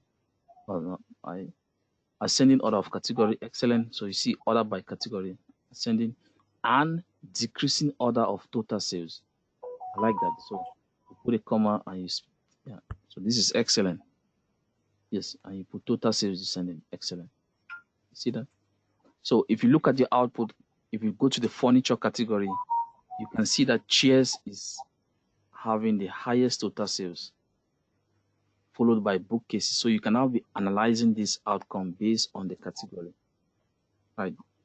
This is really, really excellent. And if you project this on a visual, when you go to the second module, you start building this in Power BI, it's going to be amazing. Right. So Lane, this is excellent. Any question from you? Yeah, I'm happy you were able to pull this up. This is great, man. And like I keep saying, this is all about practice, practice, practice. It's not difficult. It may look scary from first view, but then take it as a challenge and just keep practicing it over and over and over. Right. Yeah, so I'm going to go ahead and do the same thing Lane has done. Right, so again, our base table is the orders table. So I'm just going to pull that up and execute. This is the base table. And you see, I just read them gradually. So we're looking at total sales and total profit by category and subcategory.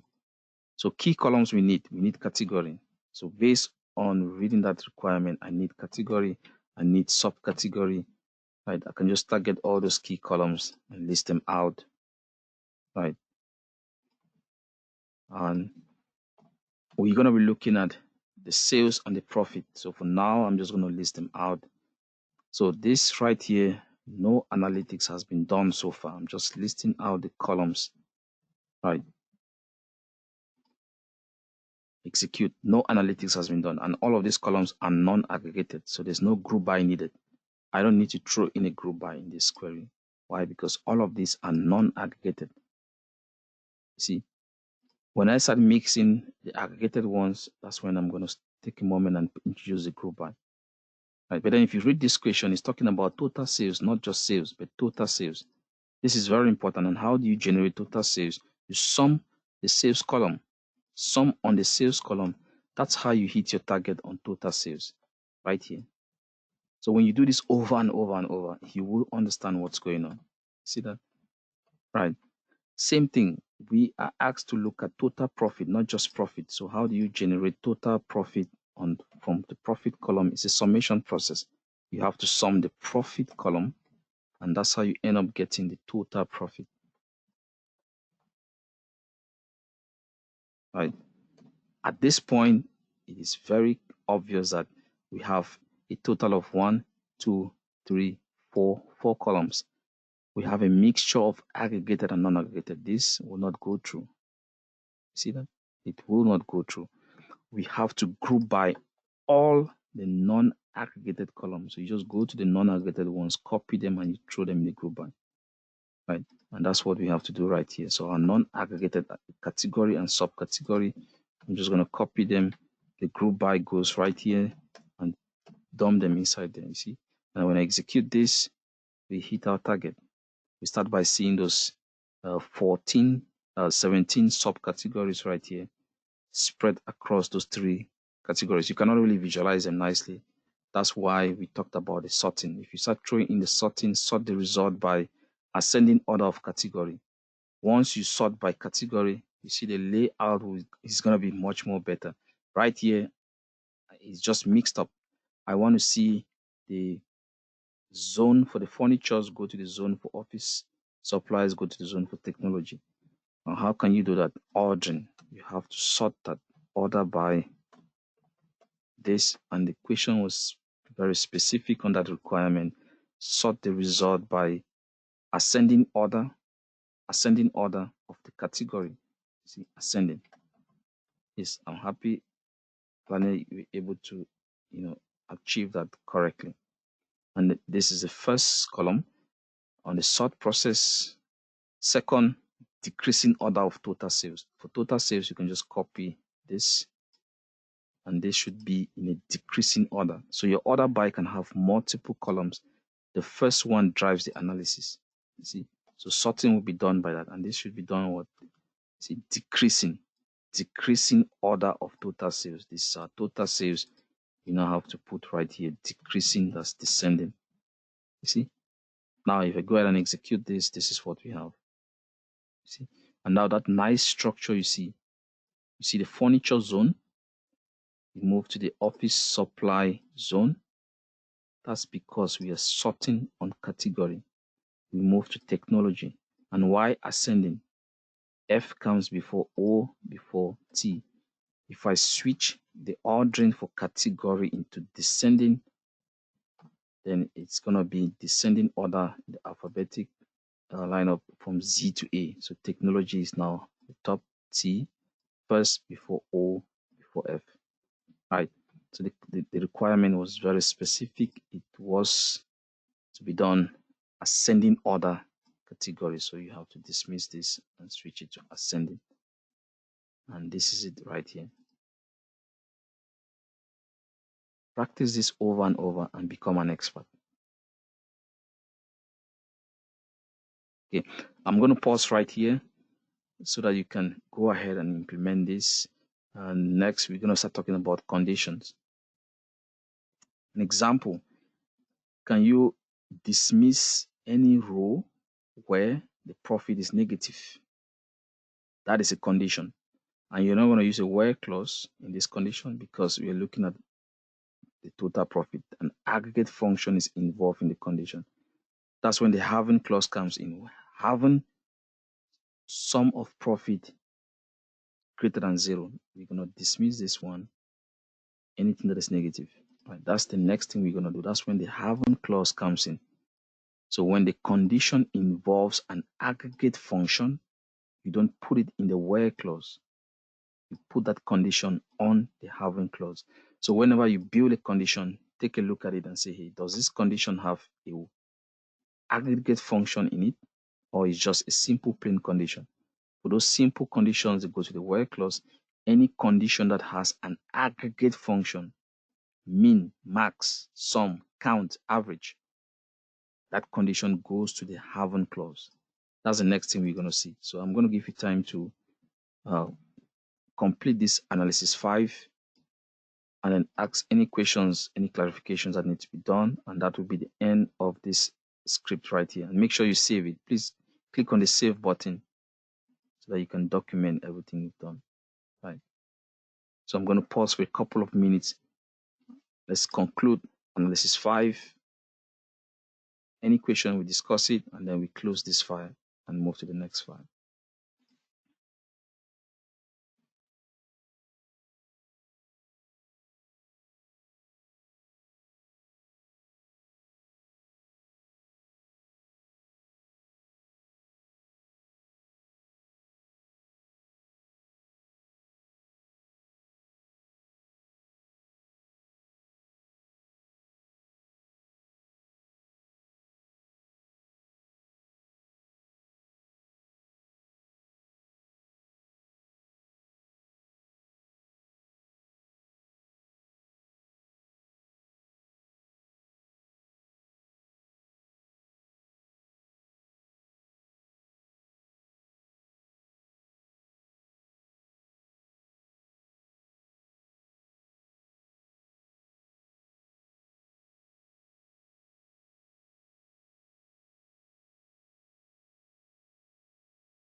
Okay, guys, anything to be addressed on this analysis 5?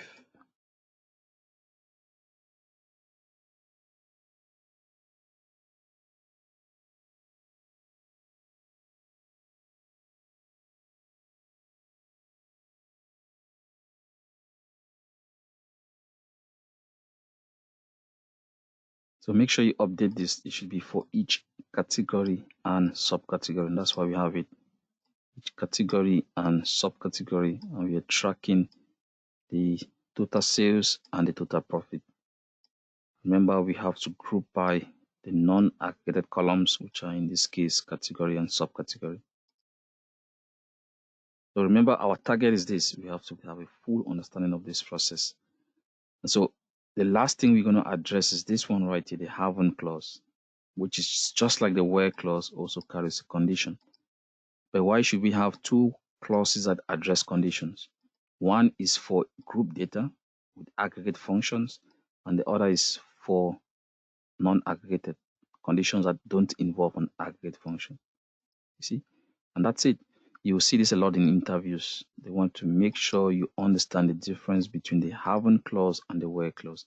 They have the same structure. They are both conditions, you see, right? But then the scopes are different, right? So that's what we're going to address next. So if you're comfortable with this, make sure you go back and solve all of this again to have a better understanding of this process. Right, this is very, very important. And I can just add the category into this. So I'm showing the total sales and total profit by category and subcategory. So category and subcategory, you see the sales and the profit. See, and this is the furniture group, office supplies group, technology group.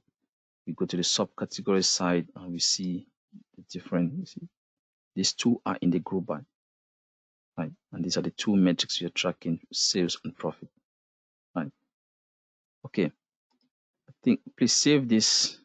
We're gonna exit on this, and we're gonna target the next file. Let me show you the next file, which will be the haven't clause. Remember, on this list, we are missing knowledge on the haven't clause. So let's see what the haven't clause is all about. So we're going to open that file for the haven't clause. It's right here, haven't clause, grouped conditions, right? So let's, it's just a moment before we open this. There's something I want us to do. Please, let's first of all open the CVS Health database script. It's a database script, so when you open it, you execute. So this will generate a database called CVS Health. You see, create database CVS Health. When you open, just run it. And let me first of all check if I have it. For you, okay, I have it. Right, so I'll not execute. If you don't have it, just run the script. Just click on execute. Don't manipulate anything on the script. Just open, click on execute, and then shut down the script. Right. Please, let's do this together. Right. This is the time when we are adding a new database. Open the CVS Health database script. Open the database and execute. So on Management Studio, go to this button right here, open file, and you navigate to your week 3 day 2. You'll see CVS Health database script. Open the file, click on execute.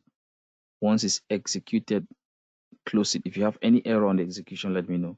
So close down and then go to your Object Explorer window. If you refresh, click on databases folder and refresh, you will see a new database called CVS Health right here.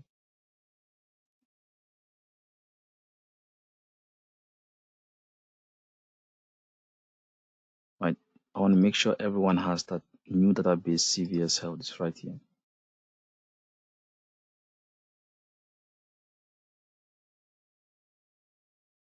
If you need help, I can come to your screen.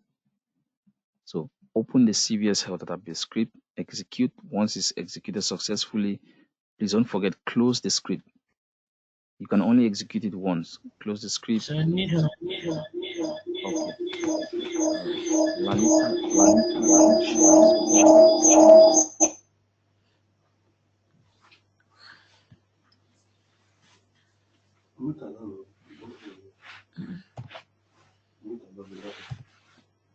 Yes.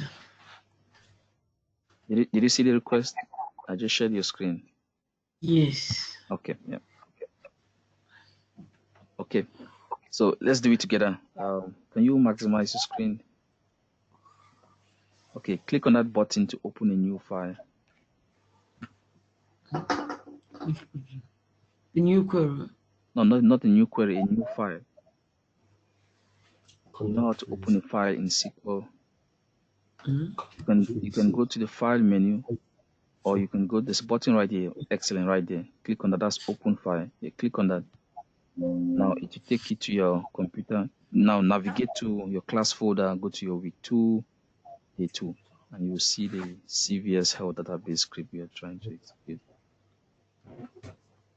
Which No. First of all, take me to your class folder. Can you scroll up?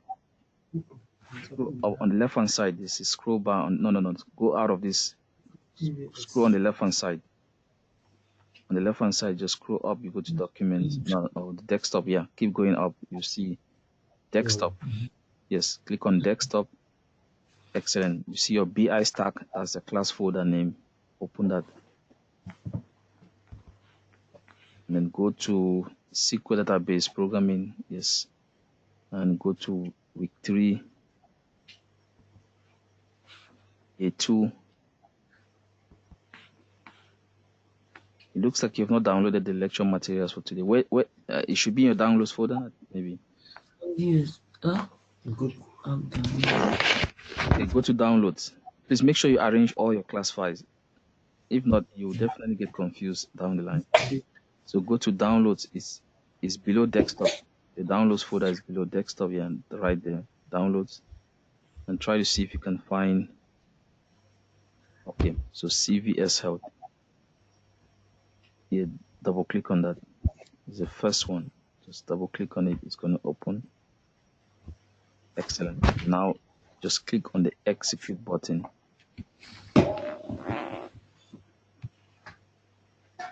Excellent.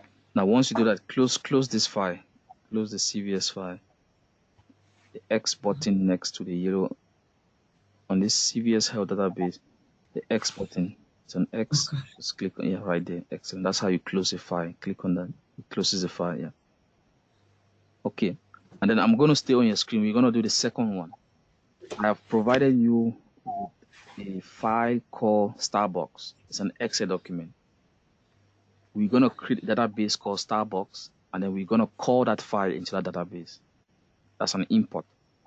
So, Lanita, you're going to lead the way on this. Can you type create database and then you put the name Starbucks? So now create, not just database, create. You want to build something, you want to build a database. So the code is create space database. So you're telling the system what you want to create is a database. And then what is the name of the database? Starbucks. So star uppercase S. Star and then box. Okay, just put uppercase S, yes, and then every other thing small letter, star and then box, one word, BUCKS. BUCKS. Everyone should do this. Starbucks is, they sell coffee and other products in the US and also in Canada, I think. But I think it should be available all over the world. So it's database Starbucks. Excellent. If you click on execute, this will create a database called Starbucks. Now you can go ahead and close this script. You don't need it anymore. And don't bother to save it. Just close it. And if it asks you to save it, just say no. Yeah, so it's asking if you want to save this, say no. Now if you go to your database folder, take me to your database folder, click on it on the Object Explorer, and then refresh. Click on the refresh button. You will see something. There's a refresh button just a little bit above the arrow. The next one, excellent, right there. Click on that. And then after clicking on that, I want you to click on the plus sign in front of databases. so that it opens the folder databases. And that's where you see the list of your databases. And you'll be able to see a new one called Starbucks. Can you see Starbucks is towards the bottom, right there, after Parkland? Yes.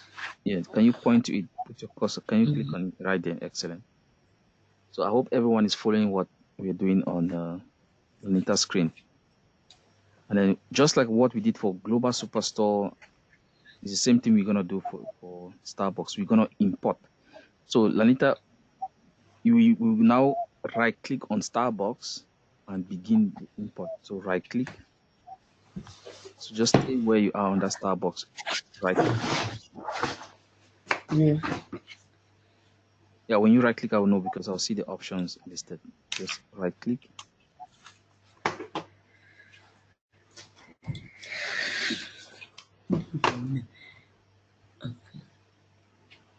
So right click on Starbucks. Excellent. And then you go to task. You see where there's task? And then go to the right hand side. Stay on task, the same line. No, don't move out of task. Go to that same yellow line and go across. Go to the other side and then go to import data. Just scroll down. It's to keep going towards the bottom. You're going to see the option import data right there. Excellent. Click on that. Yes. And then now you click on next. Now, so first thing, the data source. Click on that arrow towards the end of that blue stuff. Yes, there's an arrow right there. Click on that and you choose Excel, Microsoft Excel. So the source that the data source I gave you is Microsoft Excel. It's an Excel document. And then the file part, it wants you to click on browse, and then you will be the one now to navigate to your computer and select where that not global super. It should be on the downloads. Right. Downloads. Okay. So on downloads, can you go to the bottom and click on it's an arrow where you see Excel files. It's just above the open, not towards the right hand side, all the way to the bottom towards the right hand side of this window, where you see open and where you see cancel. Towards the bottom right hand side, you see open. And go to the next one above. Above, there's an arrow. Click on that. Click on that. This Excel file. Yes, just click on that. There's an arrow on the yes. Show all files. Click on all files. Change it to all files. Okay. Yeah, and then now you can navigate. I think you should be able to find the folder like you did last time. So yeah, I think that zip file SQL week 3 day 2 is right there. SQL, no, the next one below. Oh. Okay. Can you just cancel out? Close this. The file is not in the format we can import. Take me to your downloads folder. It looks like when you download things from the email, your computer zips them up. So you make sure you open them and spread them out. Right. If you put this in folders, it will be easy. Take me to your downloads folder. Yeah, click on that yellow. Click on the yellow folder on the taskbar right there. Yes, then click on that. So this CVS Health Starbucks. You see Starbucks right here. Can you copy all of these files? Can you copy all of these files? Copy all of them. You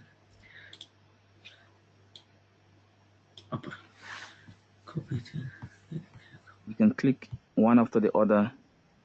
Don't drag. Just click one of. Yes, keep clicking. Oh no, you have to hold down your control key while you're clicking them. Yes, keep clicking until you highlight all of them. Don't drag. Just click one file after the other. No. You have to keep holding down the control key. Click on one and then hold down the control key on the keyboard. Okay, now you can use that approach. Drag. Yes, stop right there and do Control X. Control X on your keyboard. Control and then X. Hold down the control key, place X. That's to get the files.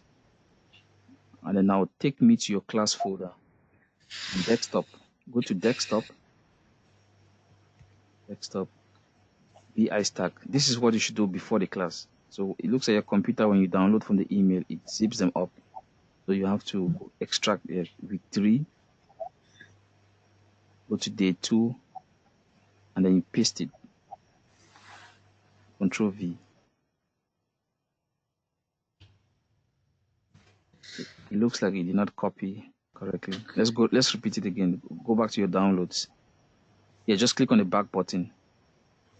Yeah, go to that, this, and then copy all these files again. You can just click on one side and drag across. Click on an empty spot and then you drag like what we did last time. Okay. Click on a white spot and then just drag, highlighting across. Yes, like that. Excellent. Highlight. And then stop and then right click on one of them. Right click on one of them. It will give you the ability to just right click, cut. Excellent. Now go to your desktop. Click on desktop. So what I'm showing you right now is what you should do before the class. That's how you prepare your lecture materials for the session. Right. So that, and you place them in the appropriate files. This will help you a lot. We have 8 weeks to go. You'll find yourself having materials scattered all over your downloads, and it will be very difficult for you to study. Yeah, do week 3, day 2.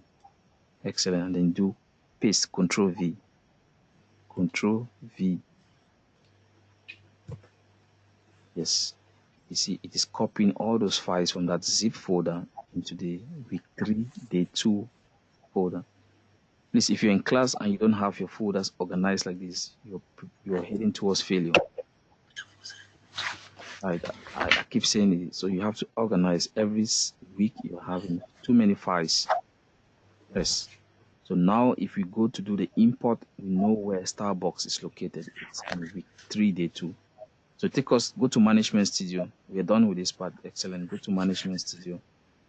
And now we can right click on Starbucks and begin the import. So let's go back to Starbucks, right click.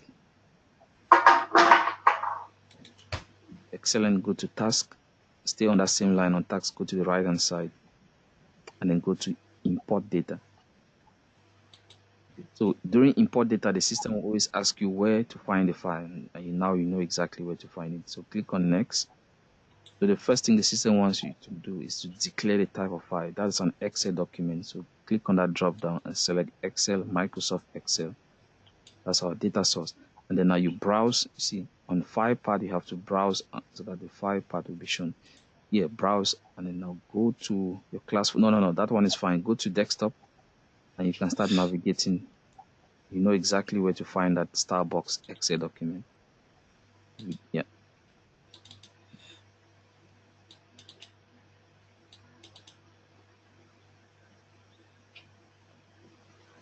Let's click on that, open. Excellent. And this file was placed in the wrong, you placed it in SSAS. Anyway, you're going to fix this after. Right. So click on next. And then right here, the destination, click on that drop down. The destination should be Microsoft OLTP. No, not Excel. Source was Excel. Destination is going to be Microsoft OLTP provider. The next one right there. You click on that one. Please remember this here. Click on that. Microsoft OLTP provider for SQL 7. Excellent. Click on next. Just click on next. And I think Tunde had this issue. You see the dollar sign. Look at the right hand side. You see coffee, dbo.coffee chain. No, on the right hand side. On the other side, the opposite side. Yeah, I want you to click inside and remove that dollar sign. So it's something that happens when you pull from Excel. It pulls the dollar. Just delete only the dollar sign. Just click inside and delete only the dollar sign. Yes, excellent. And then now we are ready to click on next. And next. Now we are ready to finish this process. Click on finish and the importation will start. You see, it's going to import all the data into the Starbucks database 4,248 rows have been transferred from Excel as a source to SQL Server as a destination inside Starbucks database. Now close it. Right, close that. Just close. Excellent. And now you have the, if you expand on Starbucks, you will see a table called coffee chain. Expand on Starbucks, click on the plus sign in front of Starbucks, go to tables, expand on the tables folder. Excellent. And now see what you have. You have a table called coffee chain in the DBO schema. So we're going to do some analysis on that coffee chain table. This is excellent. Right. Okay, I'm going to share my screen back. So Lanita, you're on the right path. I'm going to do the same. Right. So did I create Starbucks? No, I don't have Starbucks. Let me check. I don't have Starbucks. So I'm going to open a new, just like what Lanita did. I would run this basic query, just telling the system, hey, just create a database for me called Starbucks. Right. Starbucks. Execute. And I'm going to close this file. I don't need it anymore. I now have a new database called Starbucks. But the database is empty. It has no tables. I have not loaded anything into it. So Lanita, this was the issue I want you to address. Right. You have a folder in your desktop called BI Stack. That's great. That folder should be partitioned into two modules: SQL database programming, data visualization. We're on the first module. It should be further partitioned into 8 weeks. This is the third week. So every class, you download the lecture material and you put it in this folder. This is the data. This is a file I want to import. It's an Excel file. I know the location. If you have things in your downloads, you're really, really preparing for failure. Just imagine we are done with 8 weeks of lecture. You have your material scattered all over the place. This is just the third week. We are still at the very beginning. So you still have time to adjust that. So work with Lane to fix that folder organization. Right. If I can go back to week 1 and show you everything we got from week 1. I switch to week 1, day 2. I show you. See, this is what I want you to do, so that at the end of this training, you have everything properly organized. And this same level of organization, you take it to the job site and you organize your work. It's very important, right? So now I want to import. I know that the file I need to bring in is a Starbucks file. I have it in my class folder in week 3, day 2. That's how I'm going to navigate and find it right here. You see? Right. So that's what I want to do. So I'm going to right click on Starbucks, go to task and stay on this line and go across to what data import data. Click on next. You see data source. It wants to know what source of data are you planning to bring into SQL Server. It's an Excel document. So I select Excel. And then where is this file located? You see, because it has to go to that location and call in the file. So I have to browse now. I'll just navigate. It takes me to, this is week 3, day 2. You see, I just got into it. This is my week 3 folder. This is day 2. Starbucks is right here. See? And I click on next. I want to load from Excel to what? The destination is what? SQL Server. So I'm taking Microsoft OLEDB provider for SQL Server. See? And I click on next. I click on next.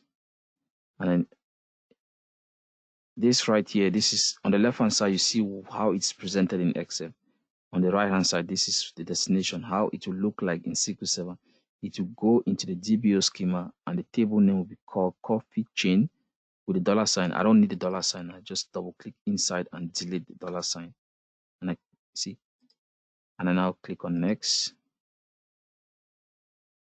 run, and then finish up the process. And you see right here in front of me, the importation is taking place. A total of 4,248 rows have been transferred from this Excel document I showed you previously into SQL Server in the Starbucks database.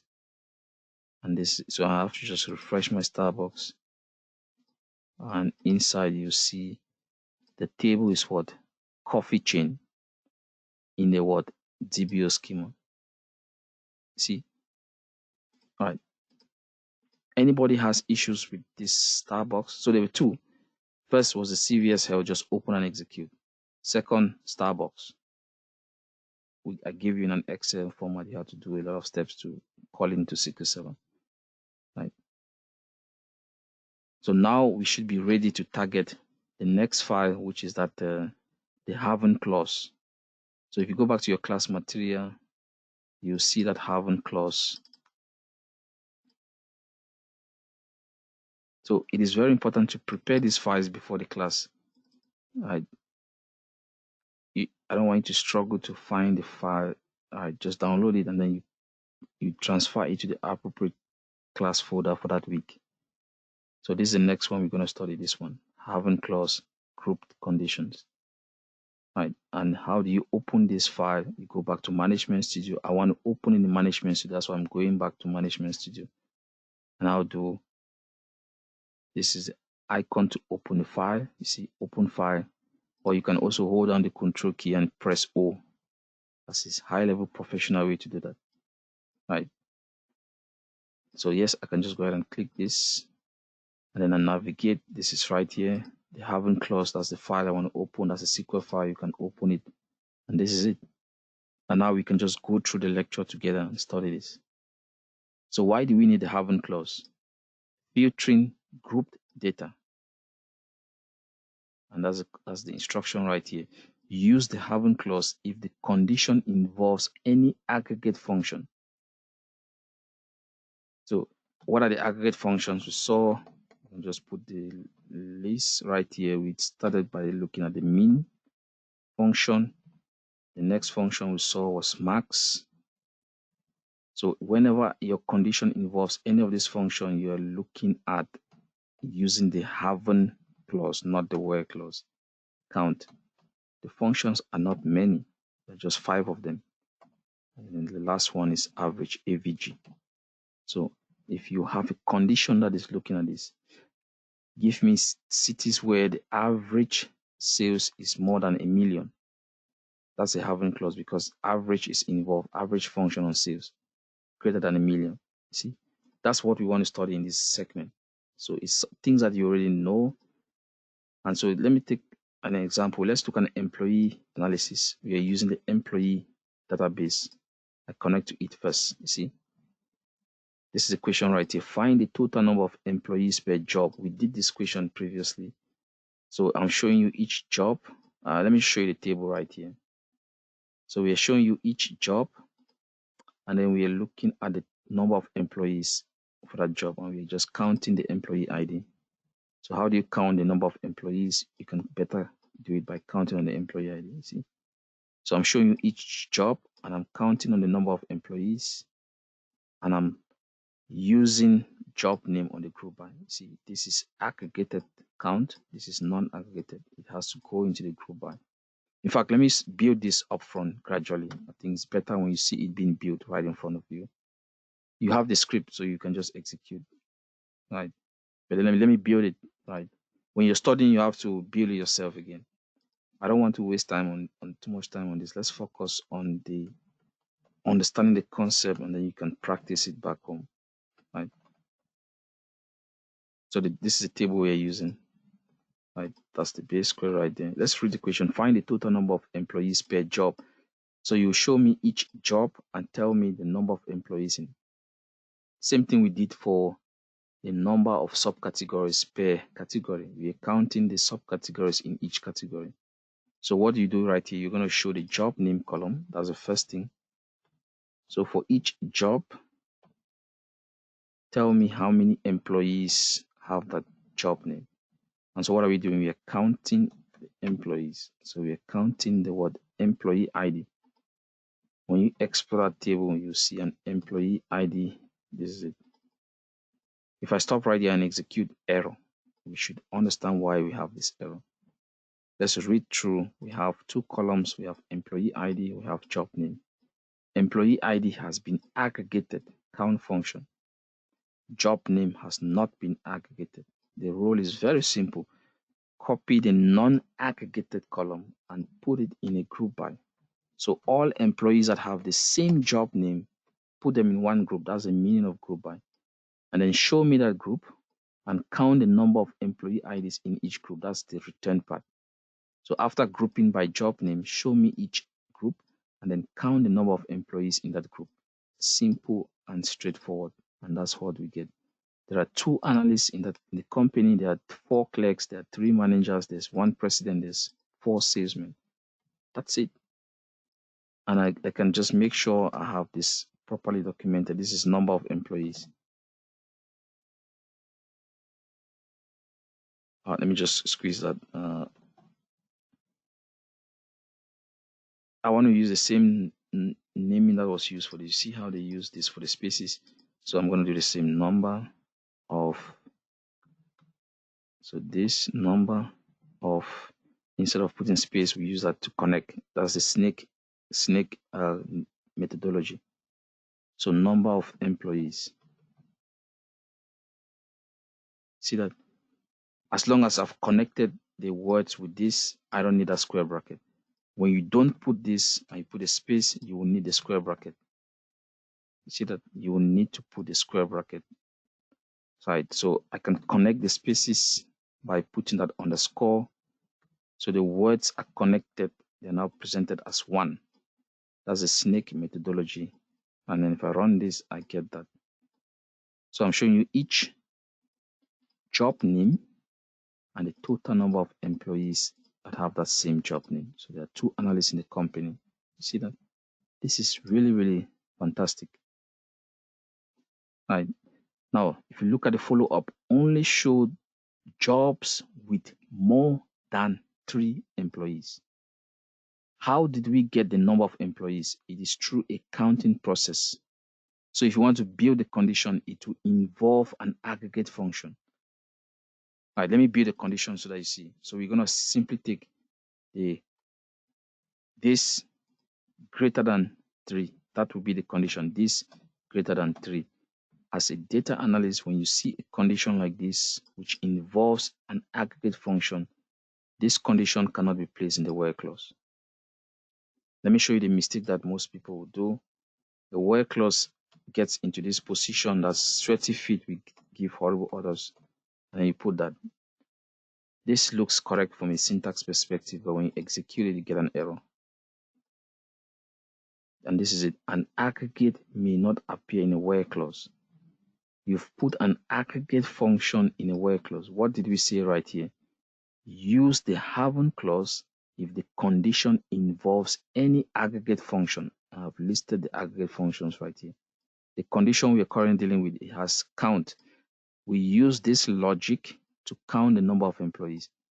You may tell me, hey, why don't we just use the alias? Yes, you cannot use an alias on the where clause. The alias can only be used in the order by.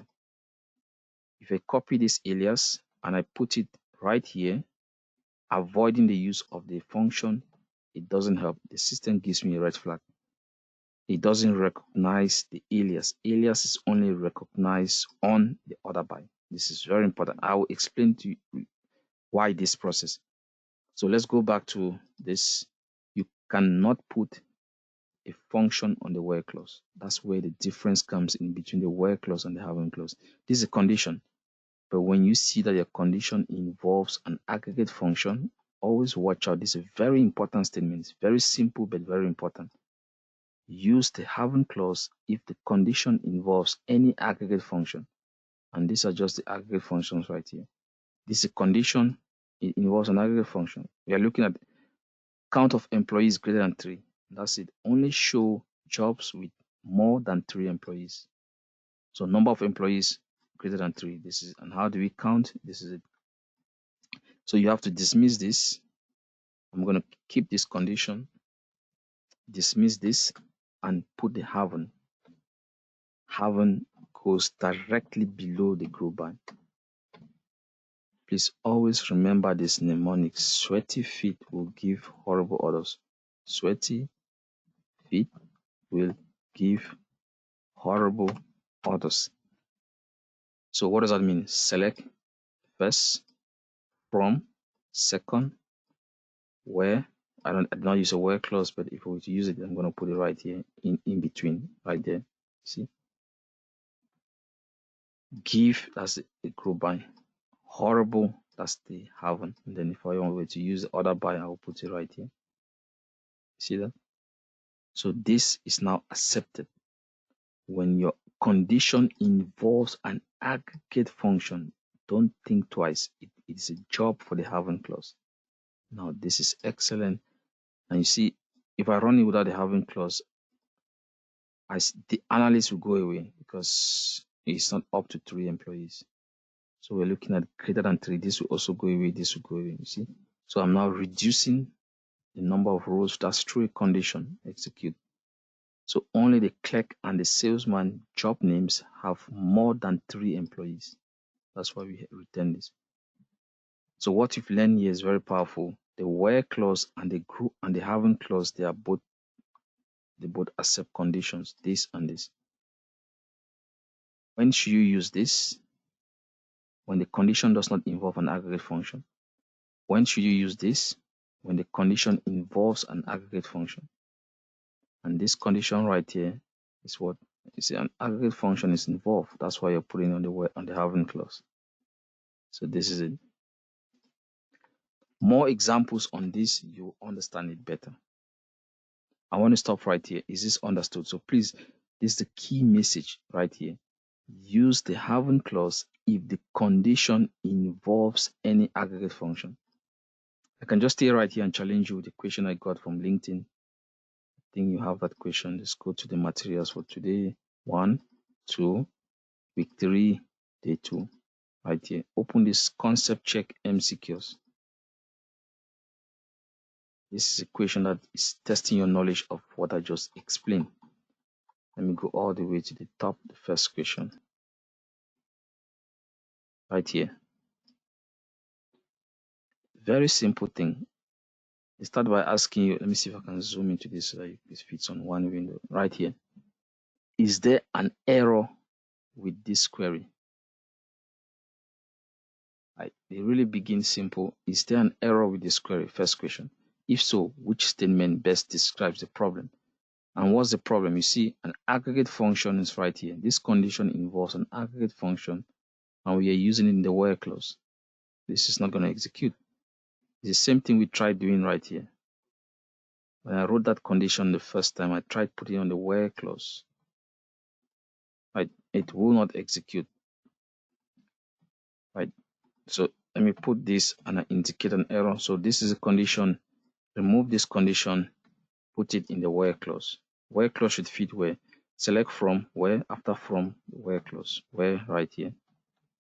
So where the count of employee ID is greater than 3. So then this is what the number of employees greater than 3. This is the where clause. This condition has an aggregate function. You should never do this. Don't place a condition with an aggregate function on the where clause. You see, you get an error. And this is I'm going to indicate this as error. This is the correct one. So please take note, this is the correct one. And this one, you get an error. And that's the same thing that you've been tested right here. If you just go to the where clause, this is a red flag. Whenever you see any aggregate function used in a condition, and that condition is placed on the where clause, red flag, you get an error. So is there an error with this query? The answer is yes. So focus only on the yes portion. There are 3 of them. So we've already dismissed this one because we know there's a problem. Now, what is the explanation to that problem? The first explanation says a where clause cannot be used with an aggregate function. This is true.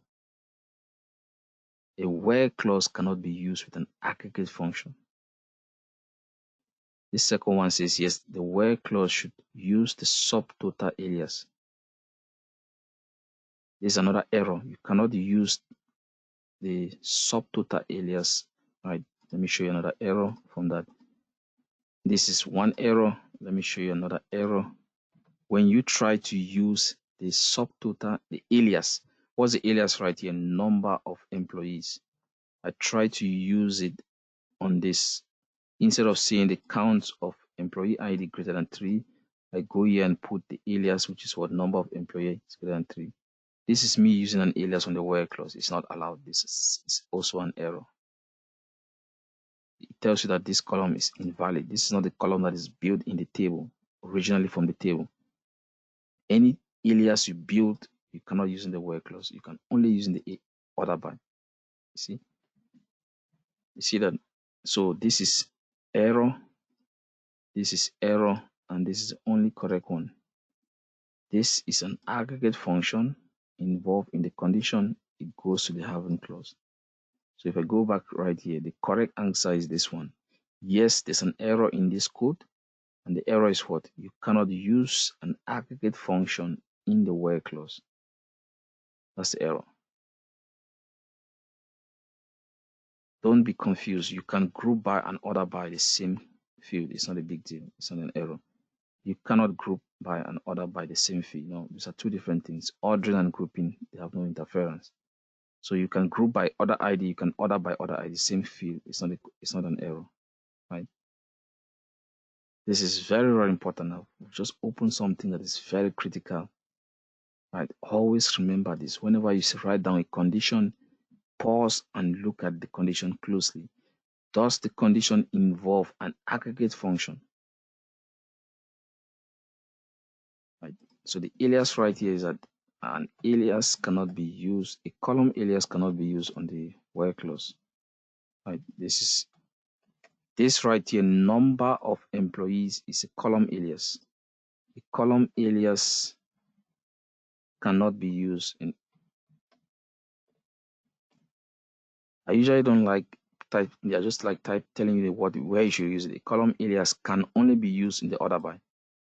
So a column alias can only be used in the order by. I just like to tell students where to use it, not where not to use it, so that you know the right thing.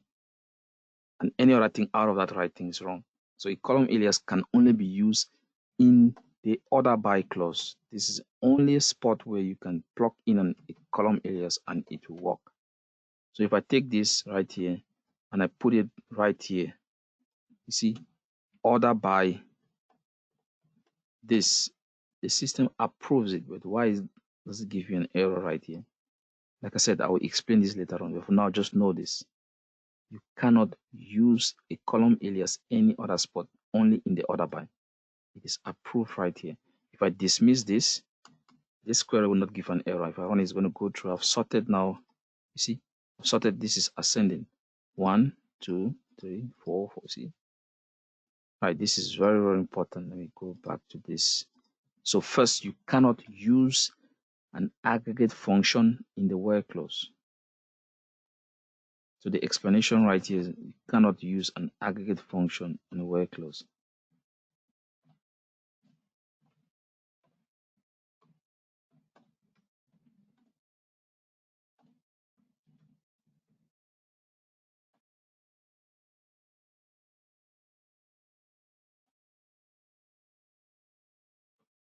And that is the mistake we are doing right here. If you look at our where clause, this is our where clause. It has an aggregate function.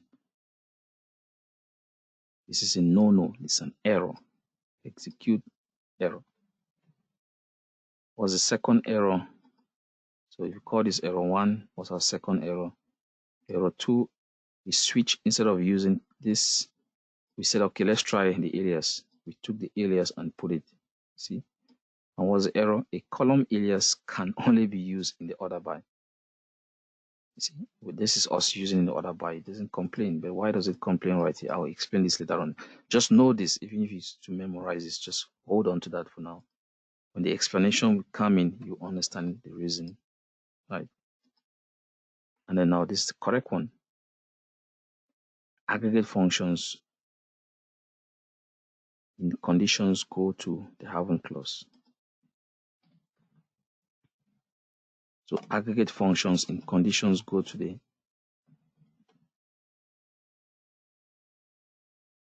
I can just put direct place conditions with aggregate functions in the where clause.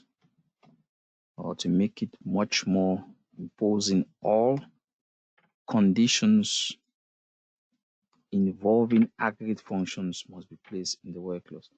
All conditions with aggregate functions, and we know the list of aggregate functions. All conditions with aggregate functions go to the haven clause. Right, this is very important. And if you look at the error, the correct answer is that so where clause cannot be used with an aggregate function. I think that's a much more straight way to put it. Where clause cannot be used in aggregate function. Let me just put it right here. So where clause cannot be used in aggregate function.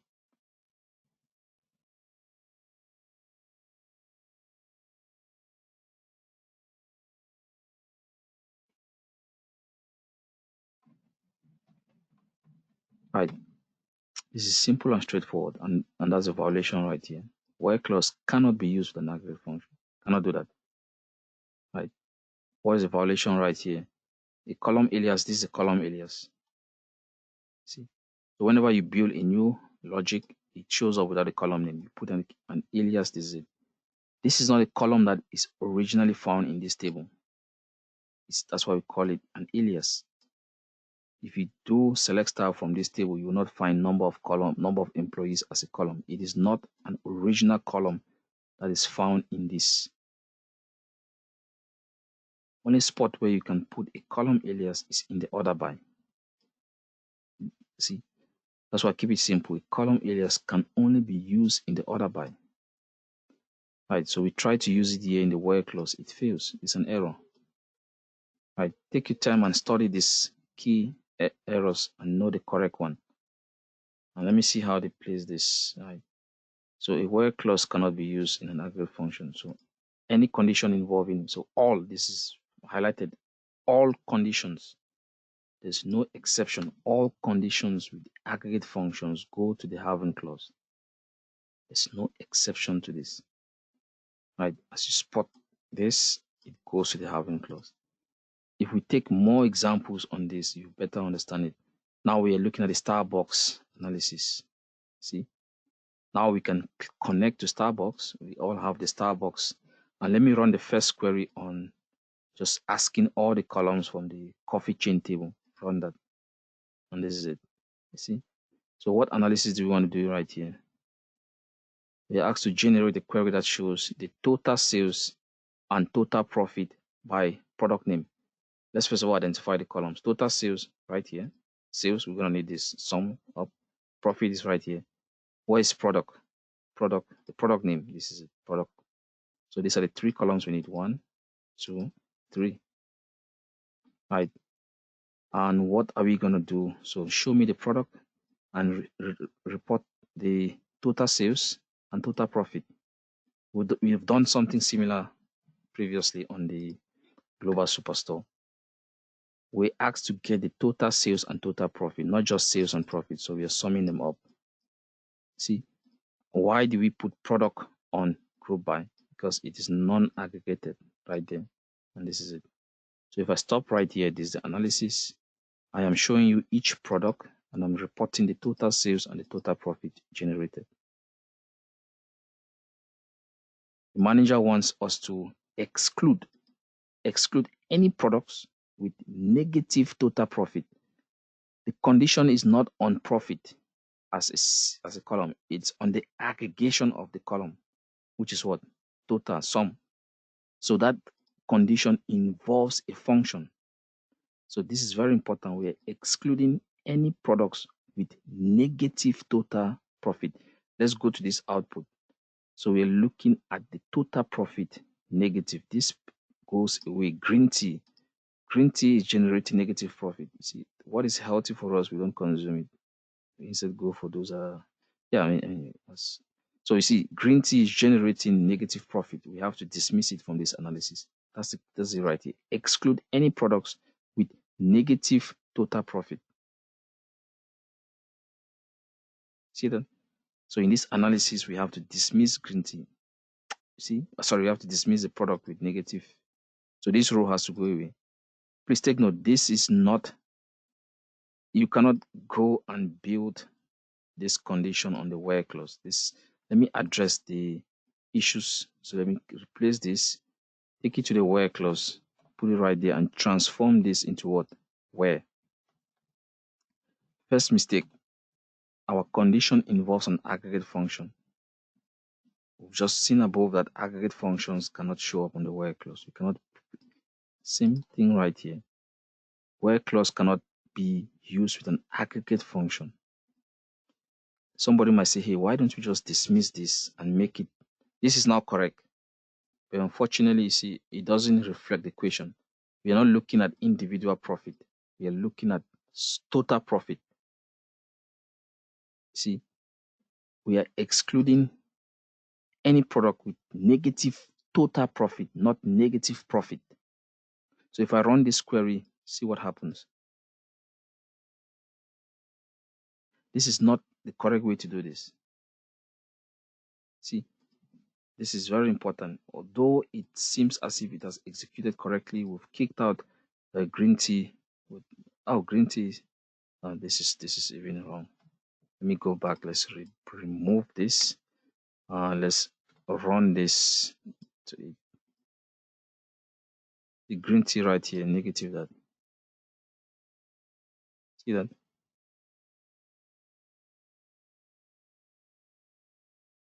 So if you build that condition, it involves the use of an aggregate function. We're looking at the total profit, that's sum of profit. So whenever we have that as a condition, just put it in the group, in the having clause.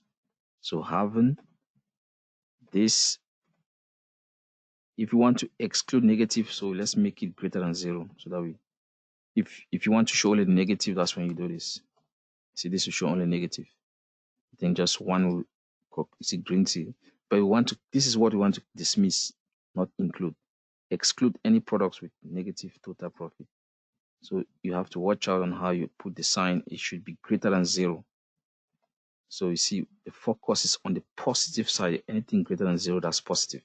So we're excluding negative, not profit, but what? Total profit, sum of profit. Execute this. See? And if you look at the profit, they are all positive. We've excluded the negative one. See? If I just run this part, I will see the negative one showing green tea in this one. See? Right, so watch out for this kind of question. Always remember this key, the most important thing right here is this used having clause if the condition involves any aggregate function. This is very important. Each time your condition is written and you see an aggregate function involved in the condition, please put it in the having clause. And you can see the error. This is nice. If you put on a PDF and just show you like this, everyone will agree that this code is correctly written, but there's something terrible in this code that is a serious logical violation, right? So you have to practice this over and over to see it for yourself, right?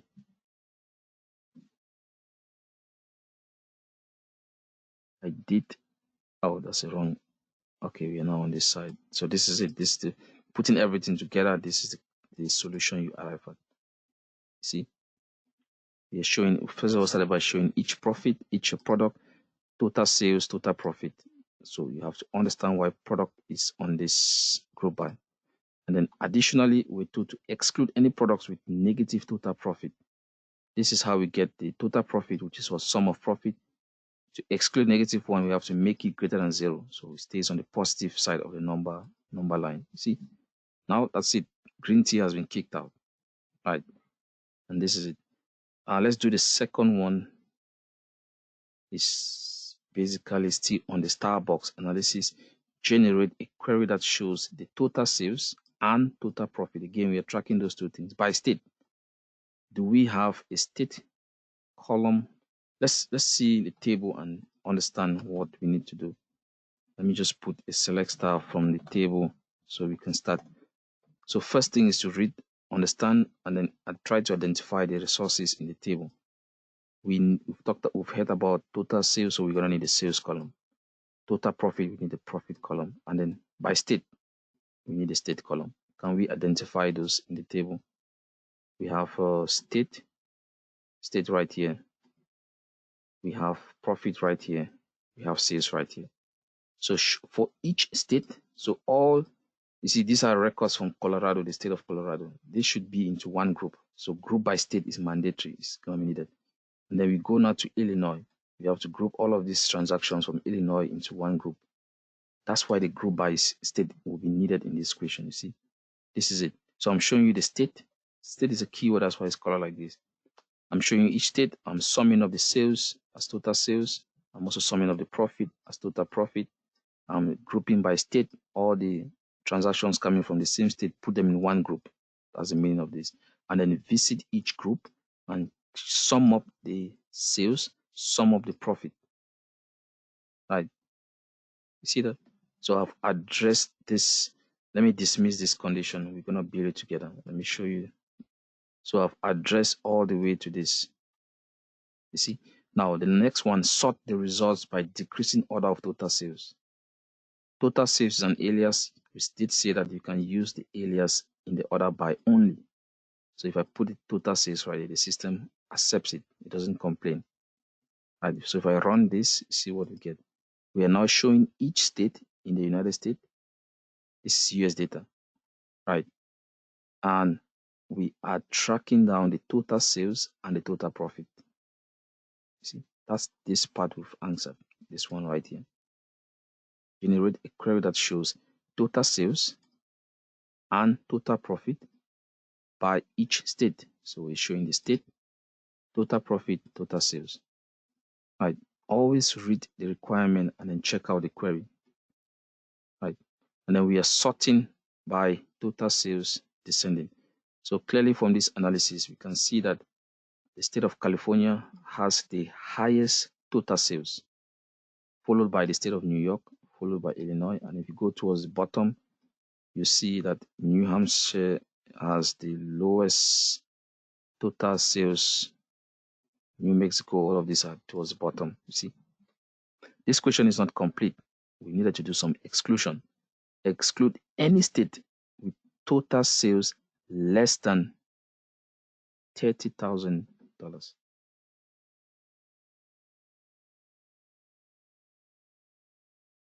There are two conditions to be met for the exclusion. One condition on sales, total sales, this is the value we're targeting. Another condition is what total profit is the value we're targeting. So as long as, let me just show you some examples. Let's go towards the bottom. This state right here, Massachusetts, it doesn't make up the cutoff point for analysis. So if you look at the sales, total sales is less than 30,000. It has 29,000, almost 30,000. So this condition, we're going to kick it out. So this state will go away. In fact, from Oklahoma, same Connecticut, these are all going to go away. And then on the total profit, we have a condition. It should not be less than 10,000. So any state that generates a total profit of less than 10,000 should be dismissed from the list. 10,000, less than 10,000, we are looking at this, should be dismissed. And these two conditions are mandatory, right? And because of the AND connection, see? So we have two conditions. One is based on the total profit, total sales, and that's the targeted value. And one is based on total profit and is the targeted value. Now, these two conditions, if you write them down, they will involve an aggregate function. And so once you know that, guess what? You're targeting the haven clause for this condition, not the where clause. The first condition is on what? Total sales. What's the logic for total sales right here? I'm going to copy this logic for total sales. So having total sales greater than, so since we're excluding those that are less than, we have to keep those that are greater than. So we build a query to keep things, right? So if you say exclude total sales less than that, we are keeping the ones that are greater than 30,000. So 30 onto 3. That's the first condition. If I stop here and execute, you see that it has been applied. All the states you see right here, focus on just this column. All the states you see right here, they have total sales greater than 30,000.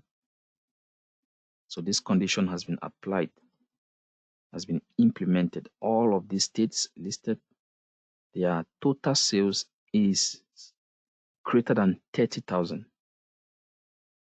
See that? And this is not enough. We need to apply another condition on total profit. On total profit, if you don't make up to 10,000, you'll be excluded. So Utah, Ohio, Utah, Ohio, and Wisconsin will be excluded. And how do I do that? I need to add an "and" right here and extend the condition to what? Profit, which is what? Total profit, which is the sum of profit. And I make sure it is greater than 10,000. You see? Now, if I run it with this second condition and it's mandatory, more states will be eliminated. Now we are down to 11. You see that? Please, you have to practice this at home.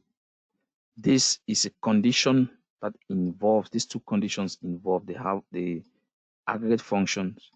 You cannot put such in the where clause. They go to the having clause.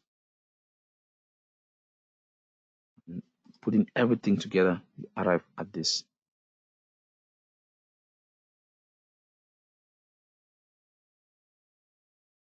It looks like a lot is going on, but it is component by component. See? And that's your focus. You should focus on the components and you solve the question, right, step by step, right here. I want us to look at the last question so we can close for today. Right.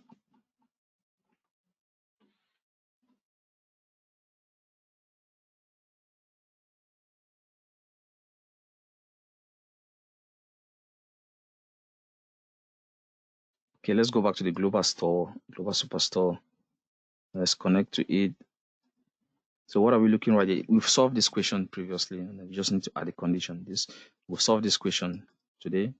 Generate a report which displays total sales and total profit for each subcategory. So there are how many? 17 subcategories. Let's show total sales and total profit for each. We are sorting by ascending order of the category. Now this is a question where I missed out on that category. It should be 2. It should be for each category and subcategory. For each category and subcategory. So that was a question I missed. And if you see right here, we're showing category and subcategory. This is a question Lanet solved previously. And so you see the only thing we've added is the having clause, which goes to what? To dismiss, exclude any category or subcategory with negative total profit. That's the same condition. Total profit is what? Sum of profit. The moment you see an aggregate function on the condition, please place it on the having clause.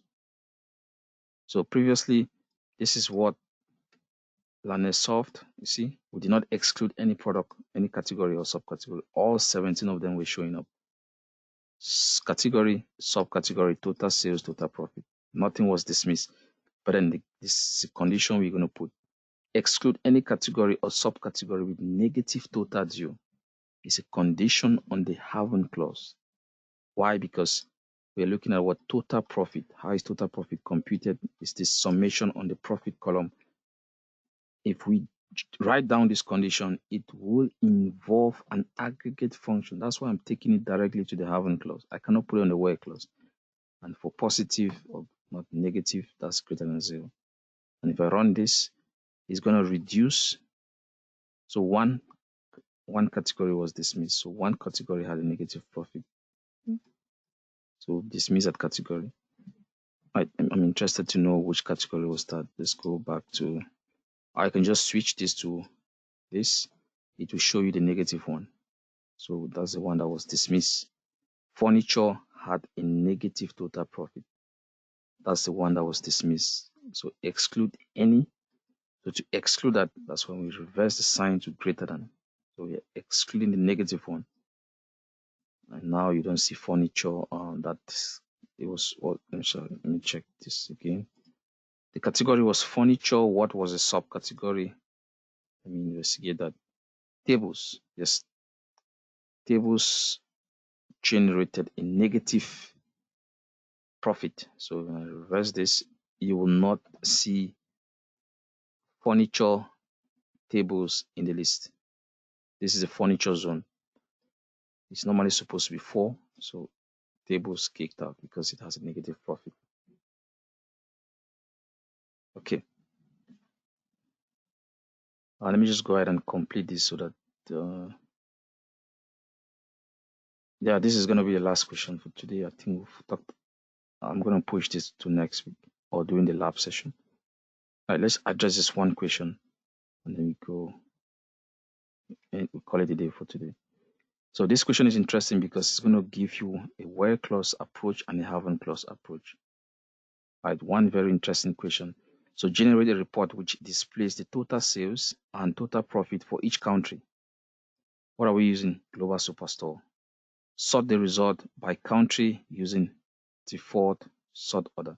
The default sort order is ascending. So I'm showing you each country. I think I should solve this question. Let me just push this query below. I want to solve this question step by step. So you see the build up. All right, this is a very interesting question. Let me solve it gradually so you see the build up. So this is a scenario where we are doing profit and total sales analysis by country. That's the first thing. Right, if you read this part, we'll do it part by part, you see. Give total sales and total profit for each country. All right, so show me a country. We have a country column right here. And then profit, let's do sales first. Sales, comma, profit. I'm just calling the columns, all right? But we know we're not interested in sales nor profit. We're interested in the total of each. So this is no analytics performed. This is just, see. Now let's go to the analytics. How do we get total profit?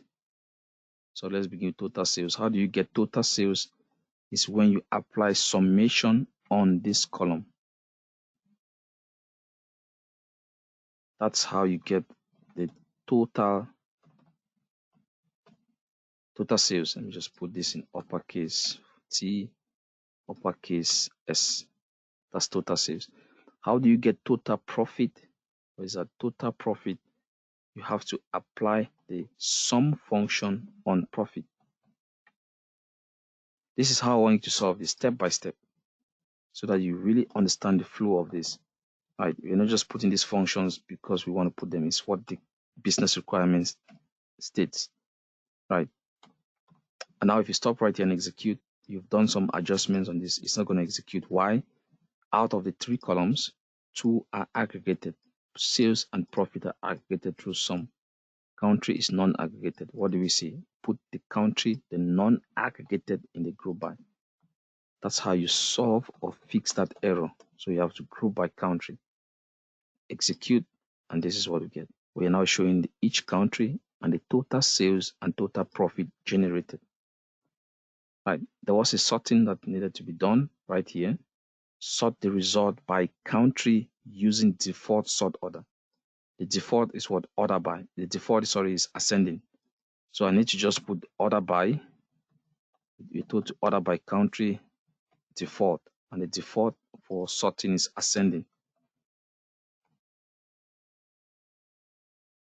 So this will enable you to see, sorry, yeah, default, just a moment. Sort the result by country using the default sort order. Yes, the default is ascending. Default simply means if I don't put ascending, what will the system do? Is it ascending or descending? The system will do ascending, alphabetical order. See, from Afghanistan all the way to Zimbabwe right here. Yes, Zimbabwe, Zambia, you see. Right. See that? This is gradual process. So solve this part. Everything on this part has been addressed. Now further requirements coming. That's what you do in businesses. You solve a requirement, the manager looks at it and brings in further requirements. Right. Now these are the further requirements. Can you add market in your analysis? This is a request now from the manager, further request. Now this is what you did. You presented to them and say, hey, can you add market on the analysis? Market, let's go. Can we check? That's why I always like to go back to my select star. Let's go back to select star and check. Do we have a column called market, or how is it captured? These are the questions you ask. Don't just jump and add things without you checking. So I go back and check. Market, yes, we have market. And then see, that's a column. So that's the requirement right here. First requirement, additional requirement, add market in your analysis. I go to this and I put market.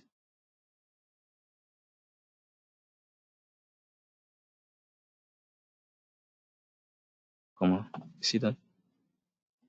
See what I've done right here, and I try to execute this. I'm expecting a failure, right? My grouping structure has also to be altered.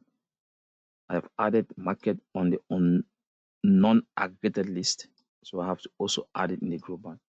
Just have to copy this and add it in the group by. This is very important, right? See, now if I run it, market has been added also in the grouping. See, now this query execute. So the first extra requirement has been solved. I've added market in the analysis. Second requirement, exclude all countries in, this is what, Latin America, and that's the abbreviation, and then US and Canada. So if you look at the select this thing on markets, you see the different markets. So we have to exclude these two markets. Now look at this condition. If you want to exclude this market and this market, does it involve any aggregation? Are we looking at the count, total, average, minimum, maximum of these two markets? The answer is no. This is a condition that involves no aggregate function. And where do we put conditions that involve no aggregate function? The where clause. So this condition goes to the where clause, where market not, since we want to exclude not in. Why am I going for in? It's a list. We have two values to search in the market column. So where market not in. Now, when you read this condition, you don't see any aggregation. This is Latin America, LATAM, comma, US and Canada. These two markets should be excluded from your analysis, US and Canada. This condition does not involve an aggregate function. Don't put this condition in the having clause. You see, we are excluding two markets. There's no aggregation on this value or this value. So as a traditional where clause we've been studying from the second week. You see, now I go ahead and execute. So all countries in this market will be kicked out. Execute. See, let me show you the original. Let me remove this condition. Let's see how many countries we had in that analysis before bringing the where clause. So before the where clause, we had 148. Now, including now that condition, we are down to what? From 148, we are down to 122. See that? And if I go in this list, I will not see any country, any markets in LATAM or US, CS, US or Canada. You see? This is very important to remember. This condition does not involve any aggregate function. Hence, we put it in the where clause. Very powerful for you to understand. This is very, very important. And then what's the last condition? This one right here. Exclude any countries with total sales less than 100,000 US dollars and had a negative total profit. So this is what? Total sales. This is aggregation. Total profit. This is aggregation. So this condition put together, two conditions that involve aggregation. Where do you put conditions that involve aggregation? The having clause. And the having clause goes directly below the group by. So having, first condition is what? Total sales. This is the calculation right here. Total sales. So we're excluding those that are total sales less than this. So let's make it greater than, those are the ones you want to keep, 100,000, right? And this is the next condition, which goes with what? The profit. And we are saying that the profit should be positive. So we are kicking out all negative profits. So any negative profit we exclude. So to exclude negative stuff, let's make it greater than 0. We exclude the negative ones. Please, I want you to understand why these two conditions were placed on the having clause, why this condition right here was placed on the where clause. That is the focus of this second segment of the lecture. See, we further reduce that. And if you check out all of this, there is no country that is listed right here whose total profit is less than $100,000 and whose total sales is less than $100,000 and whose total profit is negative. If you go to the profit column, none of this is negative. They're all above zero, right? On the total sales side, what's the condition? It should be more than $100,000. All of this is more than 100,000. So you see, and this is the final list of countries that qualify based on this requirement.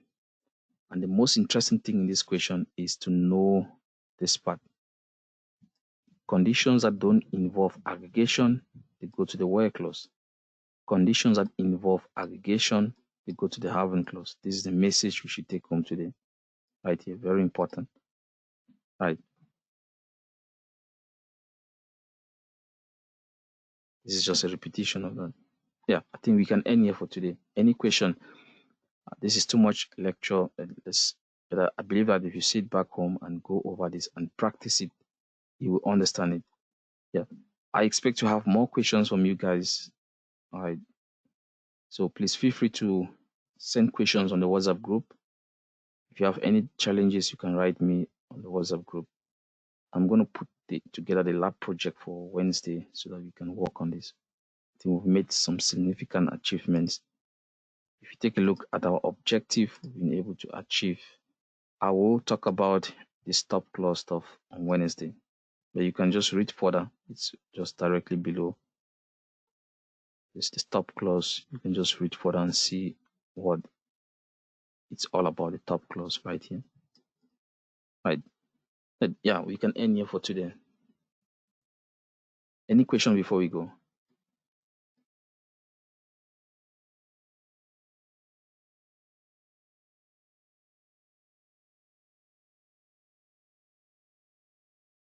Yeah, I know this is a lot of materials, a lot of information to go over, but just be patient and just keep studying this, keep working on this, and work as a team.